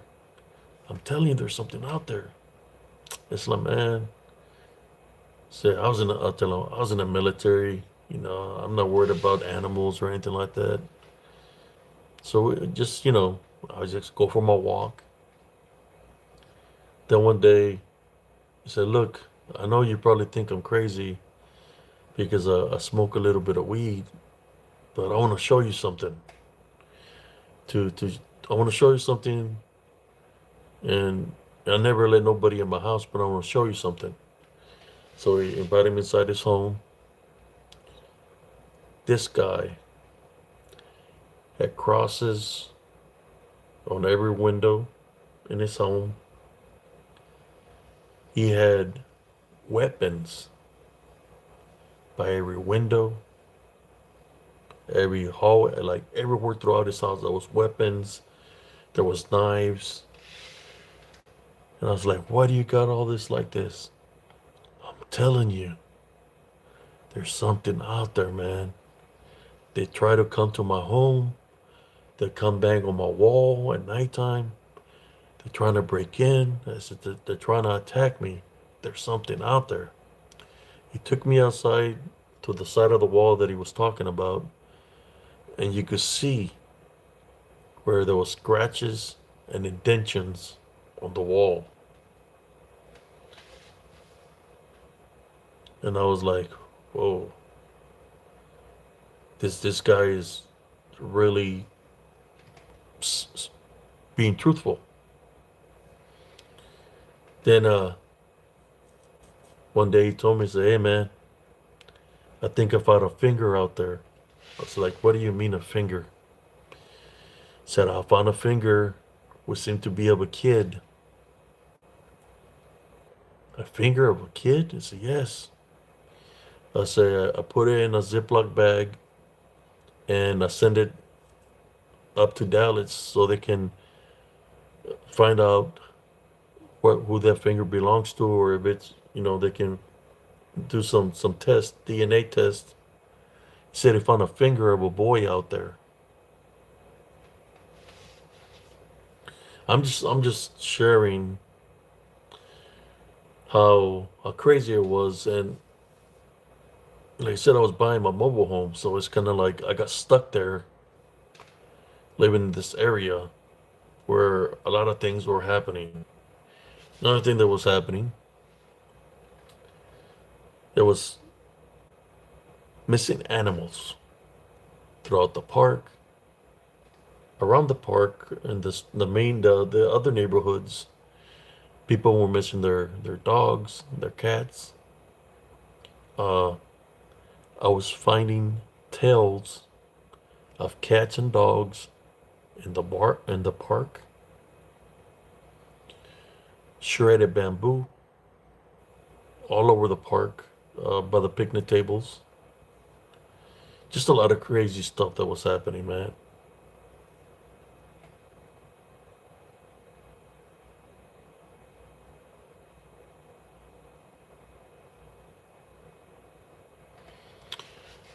It's happening in Killeen, Texas, in Elms Grove Estates mobile home park. Because I was in the army. I would be in the woods all the time. I would see on Fort Hood. I would see cougars. I would see uh, more like cougars, wildcats. They say there's some mountain lions over there. I never seen a mountain lion, but I would see the cougars,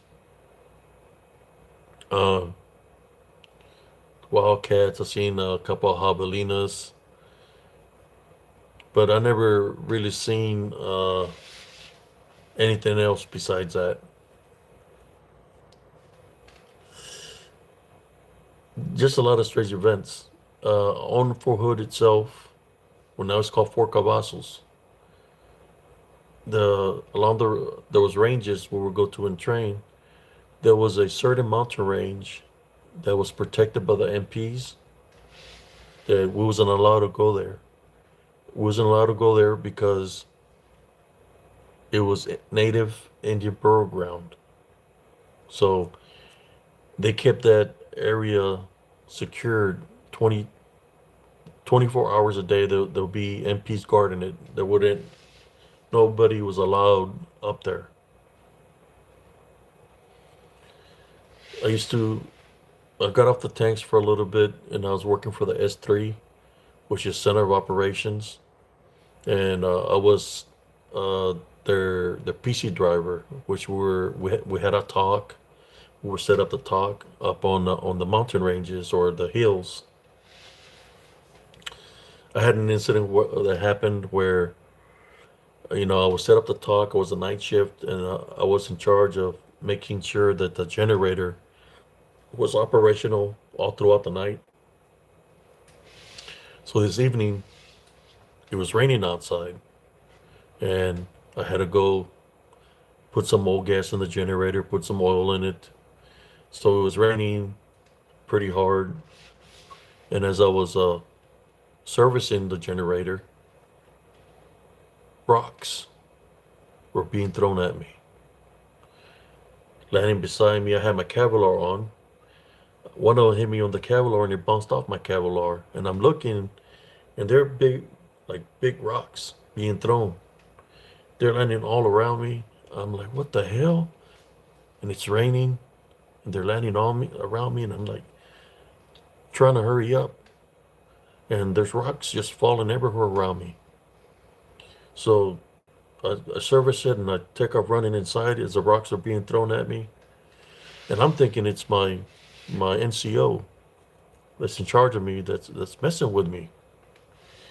I go inside the talk and I'm pissed off, because like why because I was mad because one of the rocks hit my Kevlar. If I didn't have the Kevlar on, you know, it would have been like a death blow in some kind of way, as big as a rock sword. I went in there and I was pissed. And I was like, hey, why are you throwing rocks? And he's looking at me. He's got his cup of coffee and he's got his PDUs on. He doesn't have no weather gear. He's like, what are you talking about? So I've been in here just waiting for you. And he's got his cup of coffee. And I was like, how the hell did that happen? When you hear about Bigfoots, they say that Bigfoot's like throwing rocks. Well, no different than a shapeshifter skinwalker. They do the same thing or something demonic. Because think about it, skinwalker shapeshifters, they learn the witchcraft and say from who? Demons. So they use the same strategies.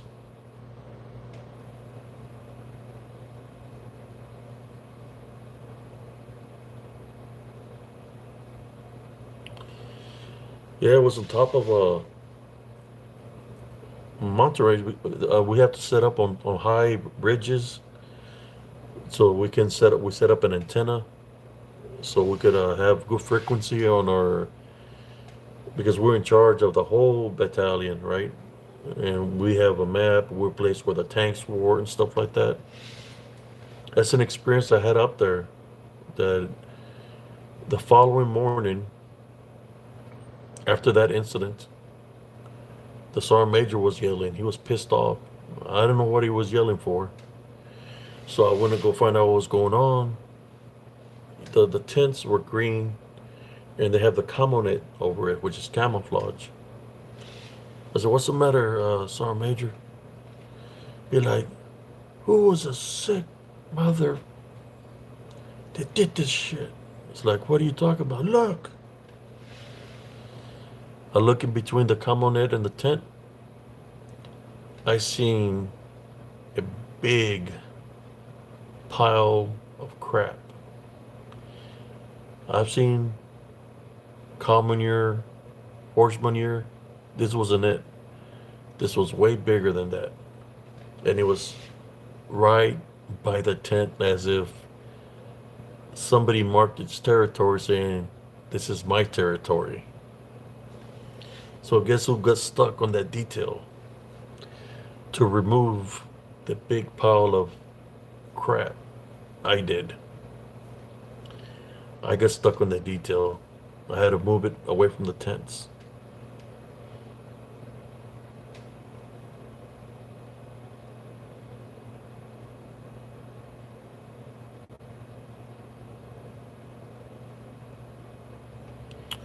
Look at this guy. Man, we got 58 likes. Wow. That's pretty awesome. Let's see if we can make it to 60. That would be awesome.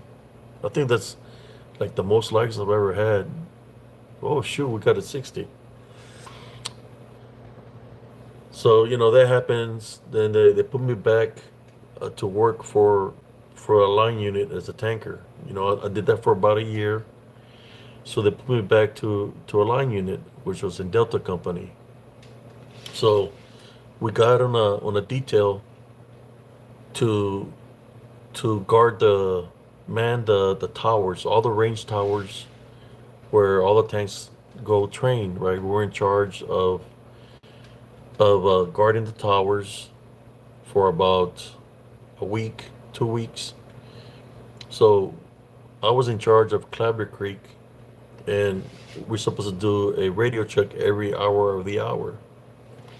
So I had barely done my radio check, and they're trying to get a hold of trap nail. Was it trap nail? Yeah, trap nail no, pilot knob. And the guy's not responding.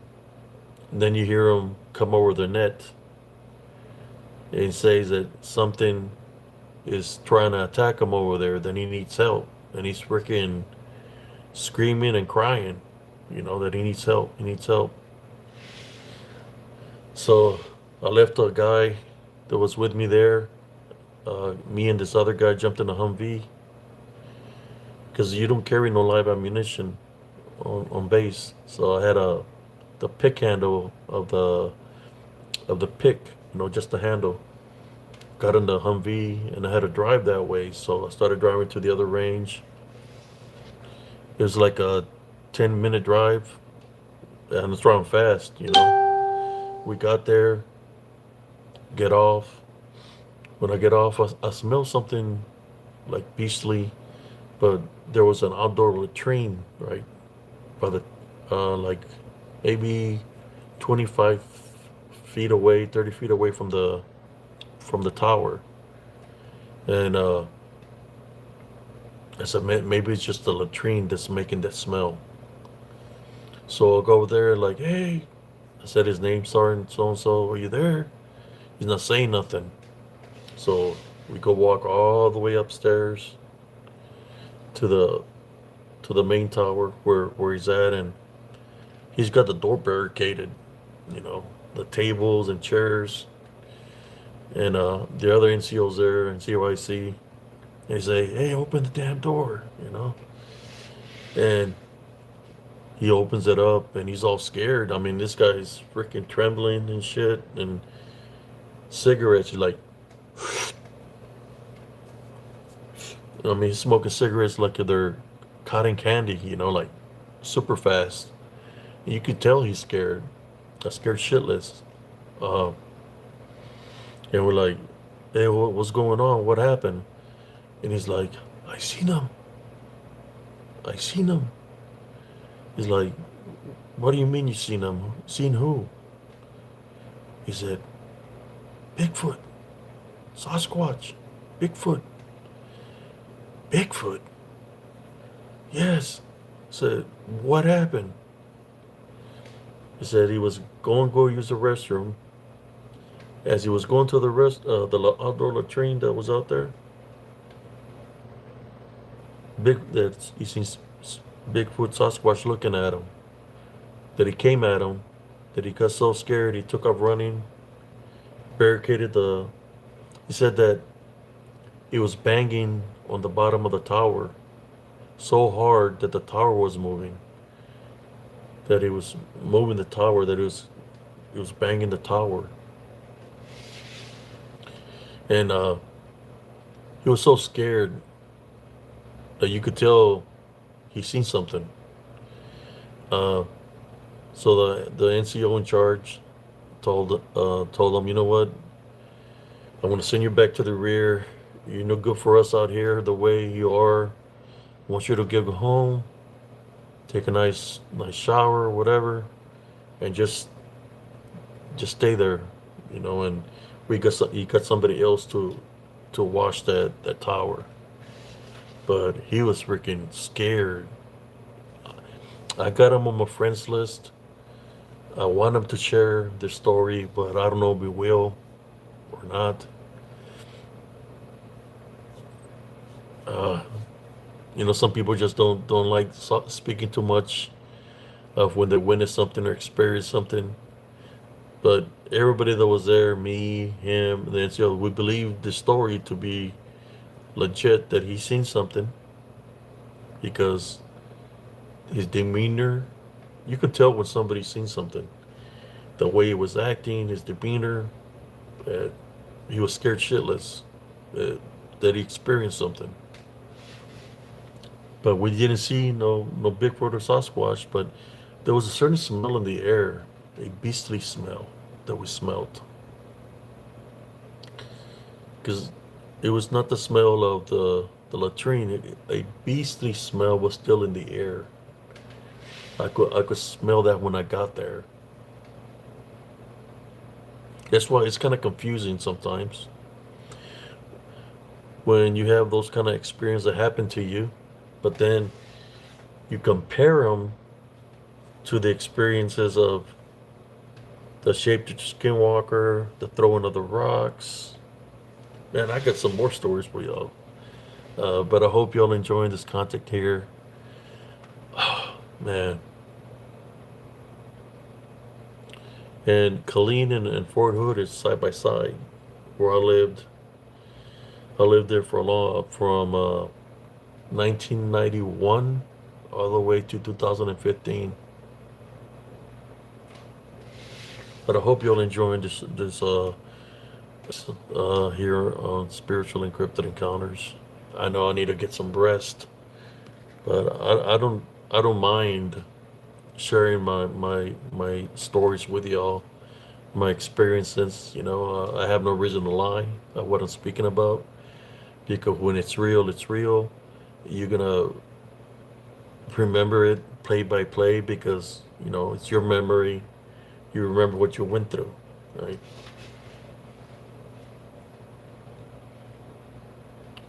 But yes, when I compare how a skinwalker, the things that the skinwalker does, how they mimic, the thing that stood out the most to me was when the rocks were being thrown to me over there. It was hitting my head, and then the rocks at the mobile home park, how they were being thrown. There was another thing that happened. I can share that story with y'all too. Uh, I was walking because I walked like 10 miles a night because I was rebuilding my left leg because I had gotten a blood clot. When I was out there in Operation Desert Storm, I was exposed to blood agent. And a blood agent, what it does, it causes blood clots.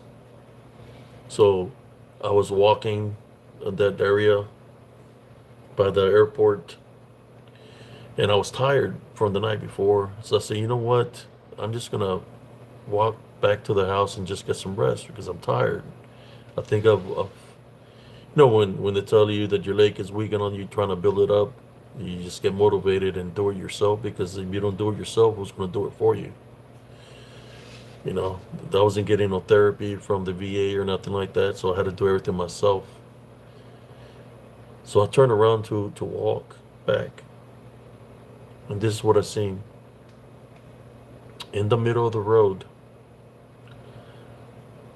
that I just barely walked, not even from the distance to there, like probably 20 seconds, 15 seconds. When I turned back to walk back, I witnessed a rock formation of a circle in the middle of the road. It had to be at least like 20 rocks, big rocks. I'm looking around there, say, hey, who's messing with me? Come out of the woods. Who's messing with me here? It's silent. You don't hear nobody saying anything or anything, silent. So I'm looking at this rock formation and I just go around it and I walk back to to to where I live. Well, I found out that natives will use rock formations when the shamans would do rituals. They would do rituals for the sick, where they would do a rock formation, and they would place the person that was sick in the middle of the circle, and the shaman would dress in his gear and go fight for the person spiritually to try to heal him. That's one of the reasons they would do that. And another reason they would do the circle or the rock formation is when somebody was dying. That they would do it to help the person cross over. So, like I said, I had a blood clot in my left leg. They placed a circle in the middle of the road. Why did they place it? So I'm gonna go in the middle of the circle to get healed, or to go in the middle of the circle because I was fixing to die. Whichever it was, I didn't go into the circle. Well, that's what I witnessed.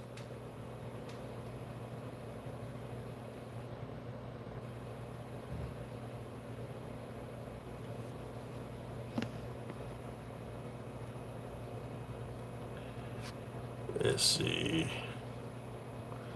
You're welcome.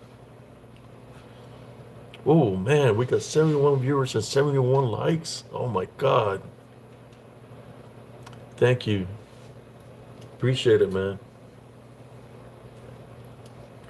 So I can see my face a little bit better.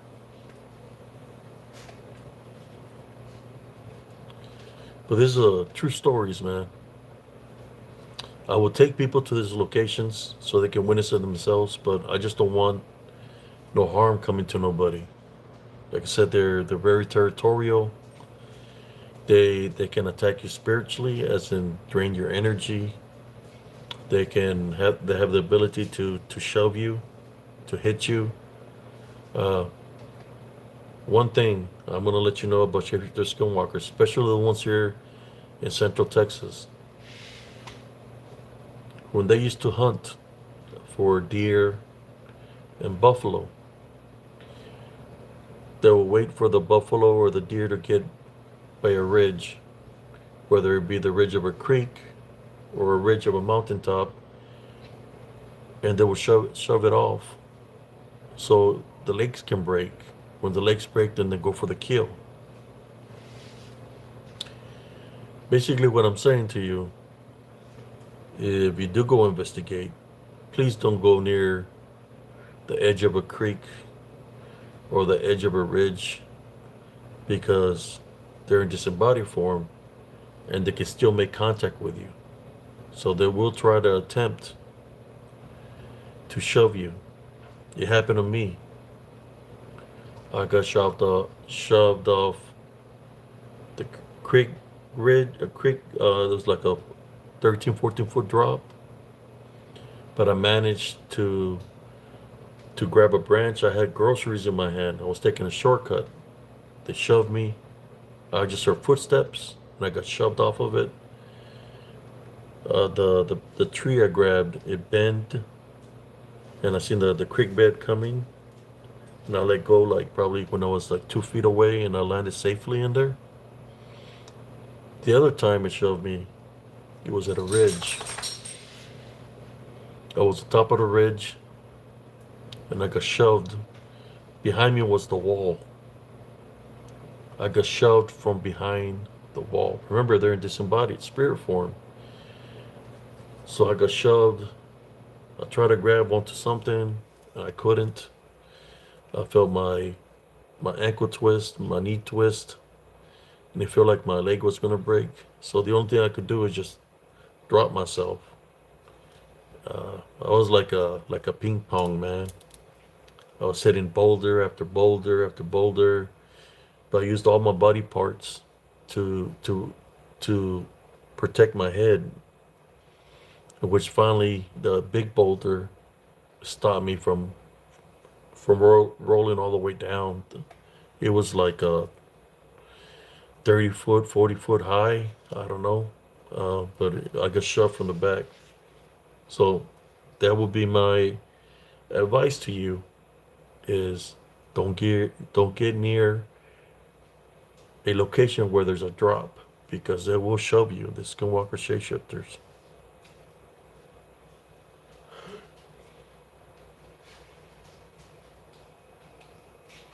Okay, I'll add you. There you go. That would be my advice to you. I have pictures on my group. I think I made a video, a short reel. uh, There's a short reel here of when that happened. I'm all jacked up. It's like messed up. My bruises pretty bad. You know. You gotta remember these things are in spirit. So you know they have the ability to disorientate you, to possibly even possess you, where you might lose a track of time. But that's what the capabilities are. That's what they can do. I would suggest, if you go investigate, uh, make sure you're spiritual ready. Don't go in there uh, unprepared. Make sure you pray. before, during, after. You're gonna have the spiritual openings of anger, vengeance, unforgiveness, fear, or that you're believing in these things that are out there, even though that they do exist spiritually, because they're going to use everything in the power to come at you if you have those openings. I'm just letting you know.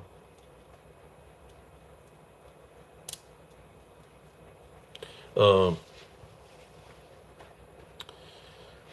there was this to another thing, because they can manifest to look like shadow figures or druid like. Uh, there was an incident where I was shooting pool at a pool tournament, and it was already closing time, and I was going to go home. A friend of mine, I had gotten a flat tire, and I told her, "Look, I'll fix your flat," because I went there with a ride, my right, left, and it's just drop me off home. It's in the same direction. I said, "Okay, no problem." So I changed her flat. We drove home. She parks by my mobile home, and we're talking. Next thing she says is, "Hey, who's that behind us?" Somebody behind the vehicle. I look, I see a shadow figure. As I'm looking there, they say, "Hey, there's one in front of us." I seen a shadow figure in the front, then one to the left of her, one to the right. So they're covering, they're around her vehicle. And as I'm looking at them, I tell her, "Look, leave. I'm going to go into prayer. Just leave, you know, and pray. If you know a prayer, pray." So I got off and I started praying. She backed off, took off. All the shadows that were there, they were like circling her vehicle. I was praying. They followed her, all of them. They followed her. She said that when she was exiting the park, that a shadow figure came out of the woods, hit her vehicle, and she almost went into a ditch, to the ditch.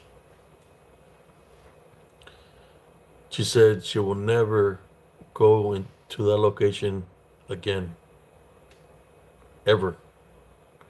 Uh, that what I just described to you was in that show that came out on Terror in the Woods, season 3, episode 2. Uh, Something is out there, and that's a. I tried to get the lady to come out on that episode, but she was kind of scared, and she said she didn't want to do it because she was scared of what happened to her.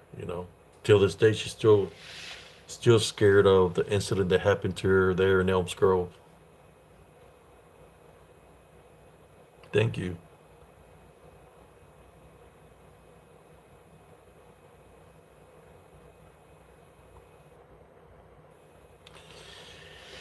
Yeah, that area, man, there in Elms Grove was hot and heavy. To my understanding, what I hear, because there's a lot of people that seen that show, that season 3, episode 2. This was for haunted season 3, episode 2. Something is out there. There was some old men that they built the old airport where I seen the Skinwalker shapeshifter, and I said, "Look, I got something to tell you. I seen your show." I said, "I know what you're talking about. I believe everything that you're saying." It's like, the reason I'm saying this is because I helped build that old airport that's right beside the mobile home park.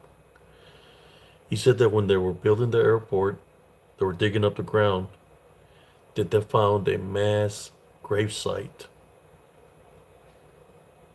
Indian burial ground, maze, and that there was uh, the skeletons.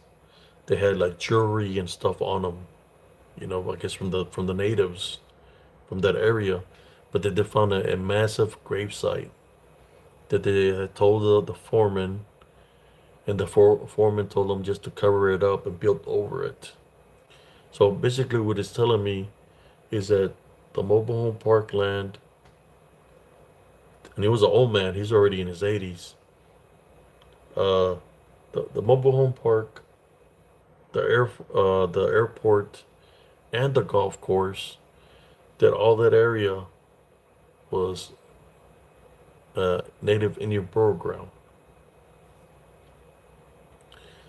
And he lives on the other side of the golf course. And he said that he sees these dark shadow figures at nighttime.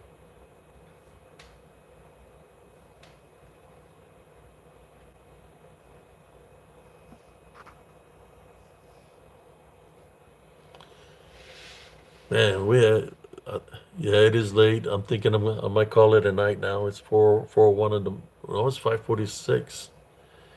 Uh, but I think I'm gonna call it a night tonight. If y'all enjoyed the show, well, tune in for tonight. Later on at night, late at night is when I go live. For Saturday night, I'm gonna do another one, and we can continue with this talk because there's a lot of things that I haven't even talked about.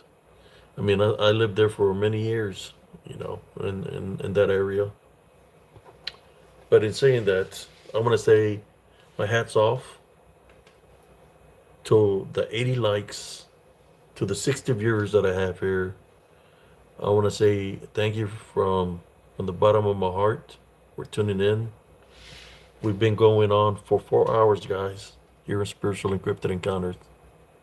I hope you'll enjoy the talk. We talk a little bit spiritual. We talk about ghosts. We talk about skinwalkers, shapeshifters. I do have Spiritual Encrypted Encounters also on Facebook, where I have photos from those areas. But what I'll do is I'll go look into my photos. I think I have a picture of a possible shapeshifter skinwalker where you can see like it's wearing something on his head. I'll try to make a short reel of that and place it here on the short reels for those that tuned in. I am 55 years old.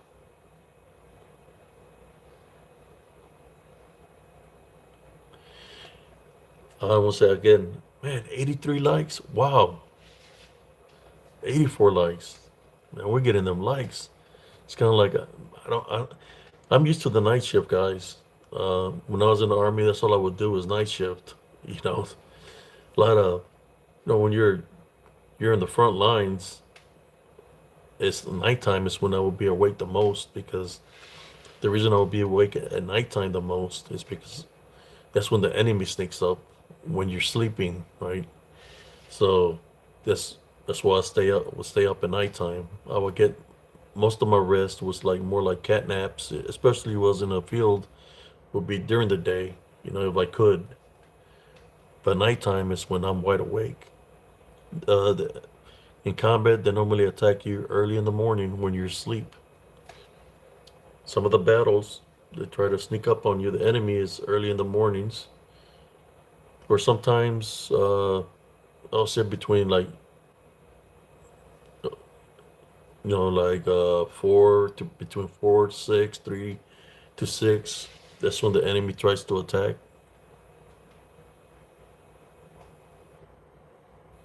Who?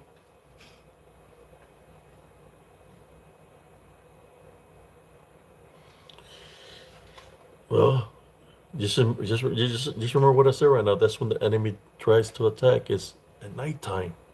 Well, I'm awake right now. I've been awake all night. Why?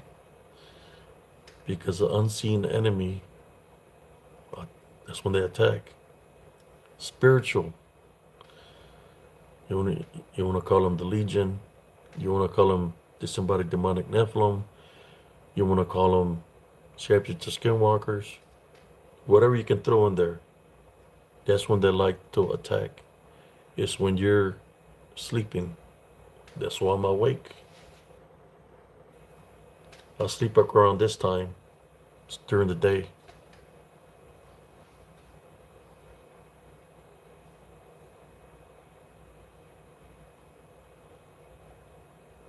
Yes. I was in Operation Desert Storm. I was 19 years old. Whoever wants to send me a friend request, I'm on Facebook. I have a lot of pictures. I think I have a video here on short reels where I'm show pictures of me when I was in the military, the age I was in, the age I was 19 years old when I went to combat.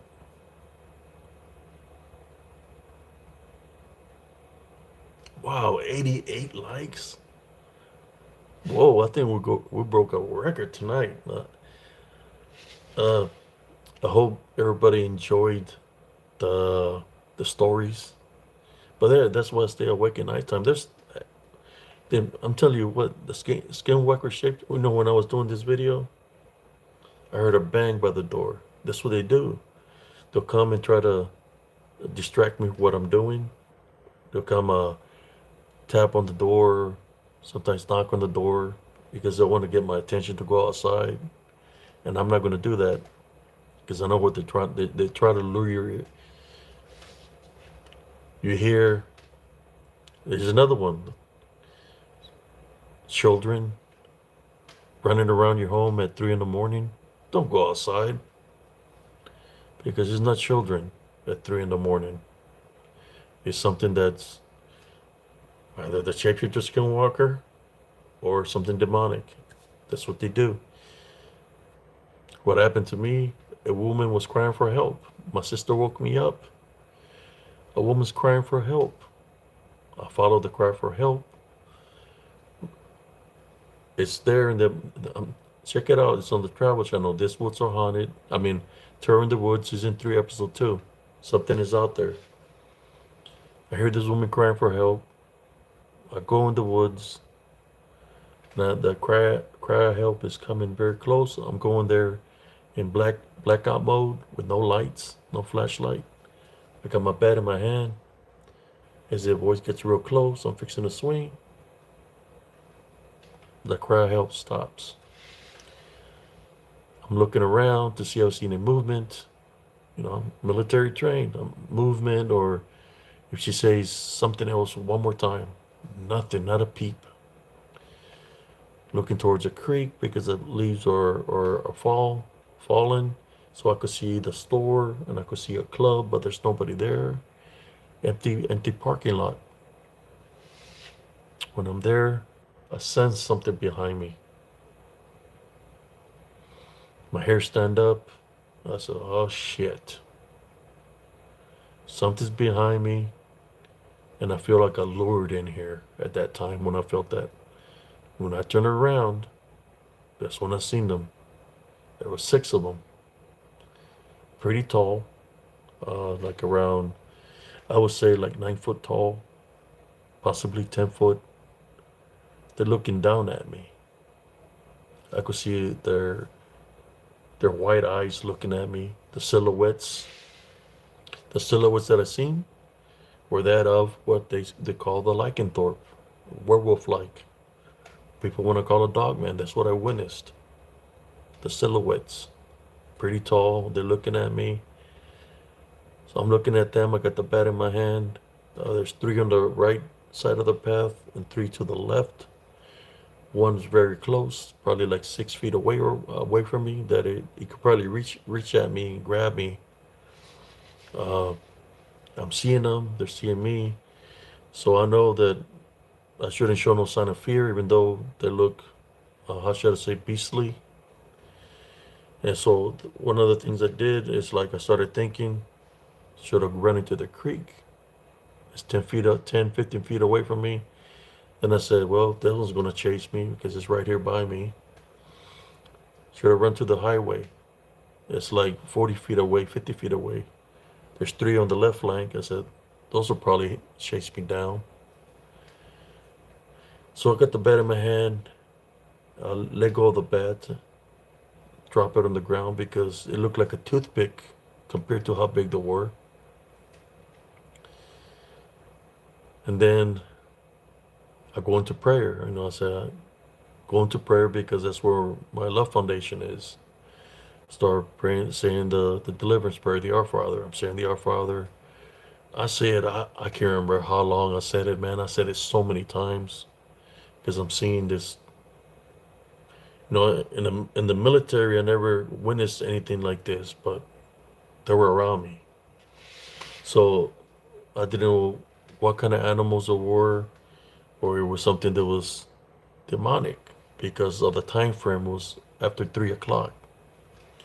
So I continued to pray, and when I felt the presence of angels or the Heavenly Father around me, when I started walking in between them, because the only other way out was walk the same path that I walked. So I started walking. The one that was right here was turning his head, looking at me. I made a tunnel vision like this, invisible tunnel vision. Just kept on looking straight down the center of the path, saying the Our Father.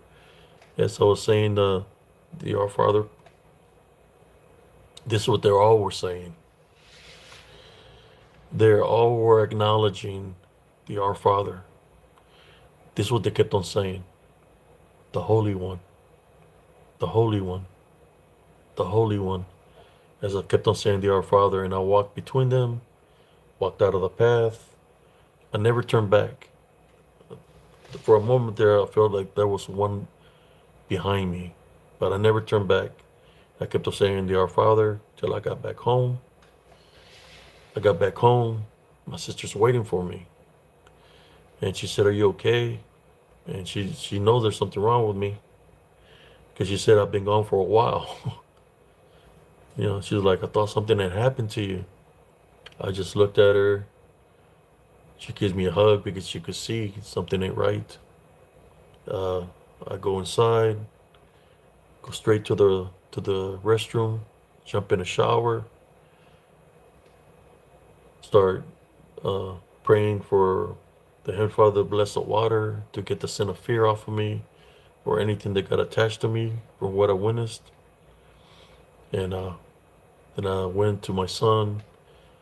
I got my holy water, placed a heavenly cross on him.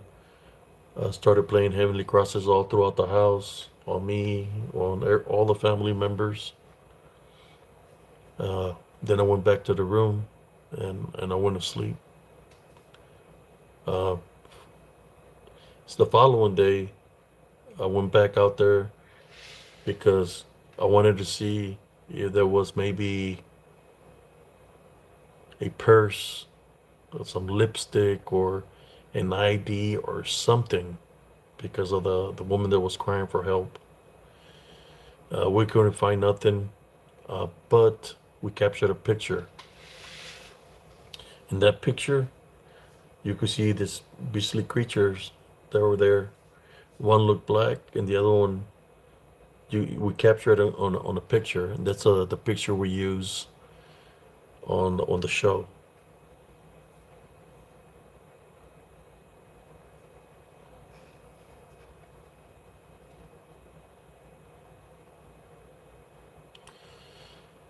My credentials in the what do you mean my credentials? I was a sergeant in the military. No, you gotta climb the ranks.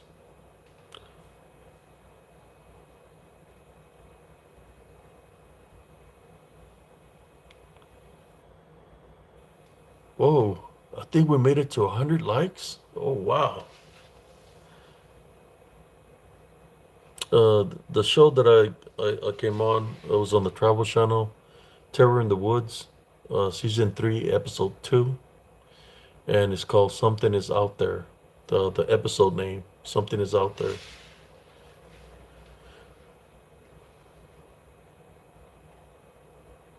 But anyways, brothers and sisters, I want to say a big thank you. We hit 100 likes. That's freaking awesome. I don't think I've ever gotten 100 likes ever. 61 viewers, people, or if anybody got any questions after I finish the show, you're more than welcome to leave a comment and I'll respond to y'all. I'm that type of a guy. Or anybody's going through something that they might not understand spiritually, uh, can help you. This is what I do.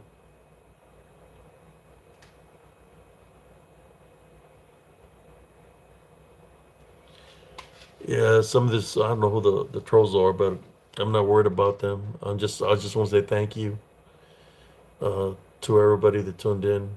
I appreciate y'all. If you like this kind of talk, it's real talk, real events. Check me out tonight. Later on tonight, like around 12:31 or 1 in the morning. Well, shit, I got a lot of viewers after 2:30. So I don't know, maybe I might go live around 2:30 and just go on with that.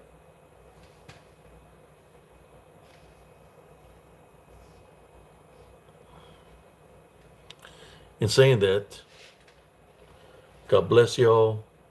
Y'all have a beautiful, blessed day.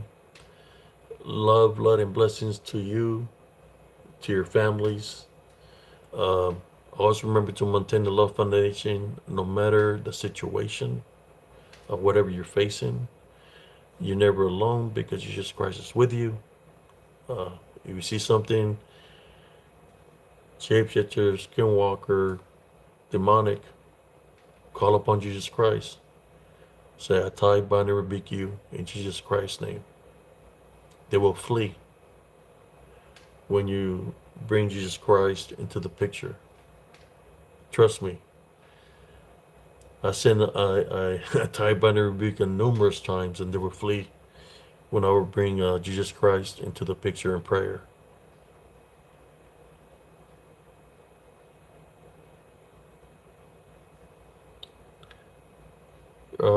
You're welcome, Kumar.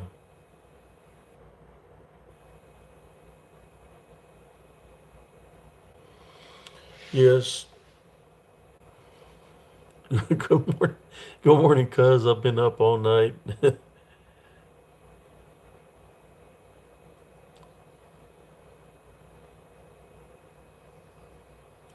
He said, was Jesus black? Oh, I'm gonna tell you like this.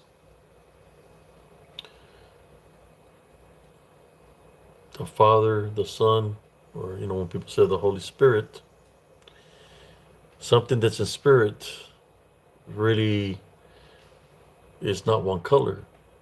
Something that's in spirit can manifest to whatever it wants to look like. No different than what are we speaking about, right? Is that Jesus would test people's faith out. Sometimes he would take the form of an old man that was hungry, a little kid that was hungry, a woman that was hungry, uh, change different forms, look different. No difference than than what these things do in spirit. Basically, what I'm saying is something that's spiritual or something in spirit really doesn't have a significant identity, especially when it comes down to God, Jesus Christ. They can be whatever they want to look like, right? It's same thing, the same strategy that sometimes is demonic beings take. They manifest to look certain people, to send a message to you or trying to threaten you in some kind of way because it comes from the spirit. It's a battle between good and evil, the balance.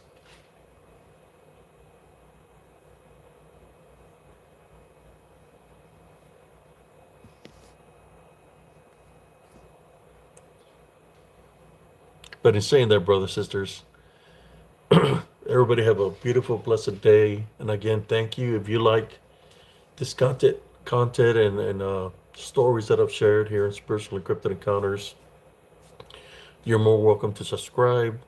Join me later on tonight, same time, late at night, for more stories our experiences of whatever you want to talk about. I had a great time with everybody that was tuning in.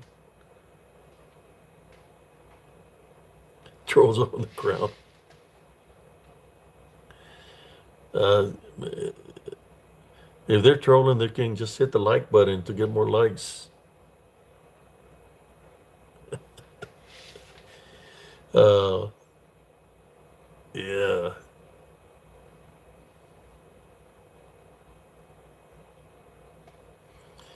We already know who this trolls are. The only thing I can say to them is this: God is not like Santa Claus, but He does know everything that you do and everything that you say.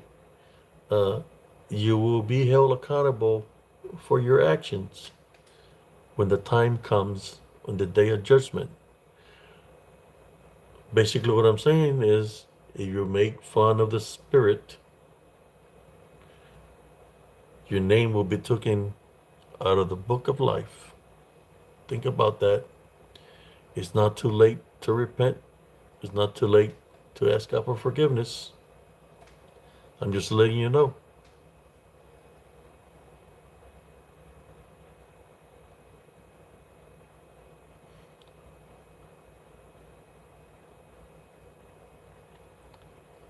Well, somebody says they're gay here.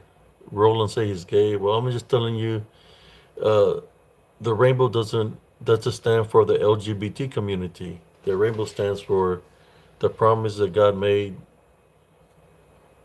to us that He wouldn't flood the earth again.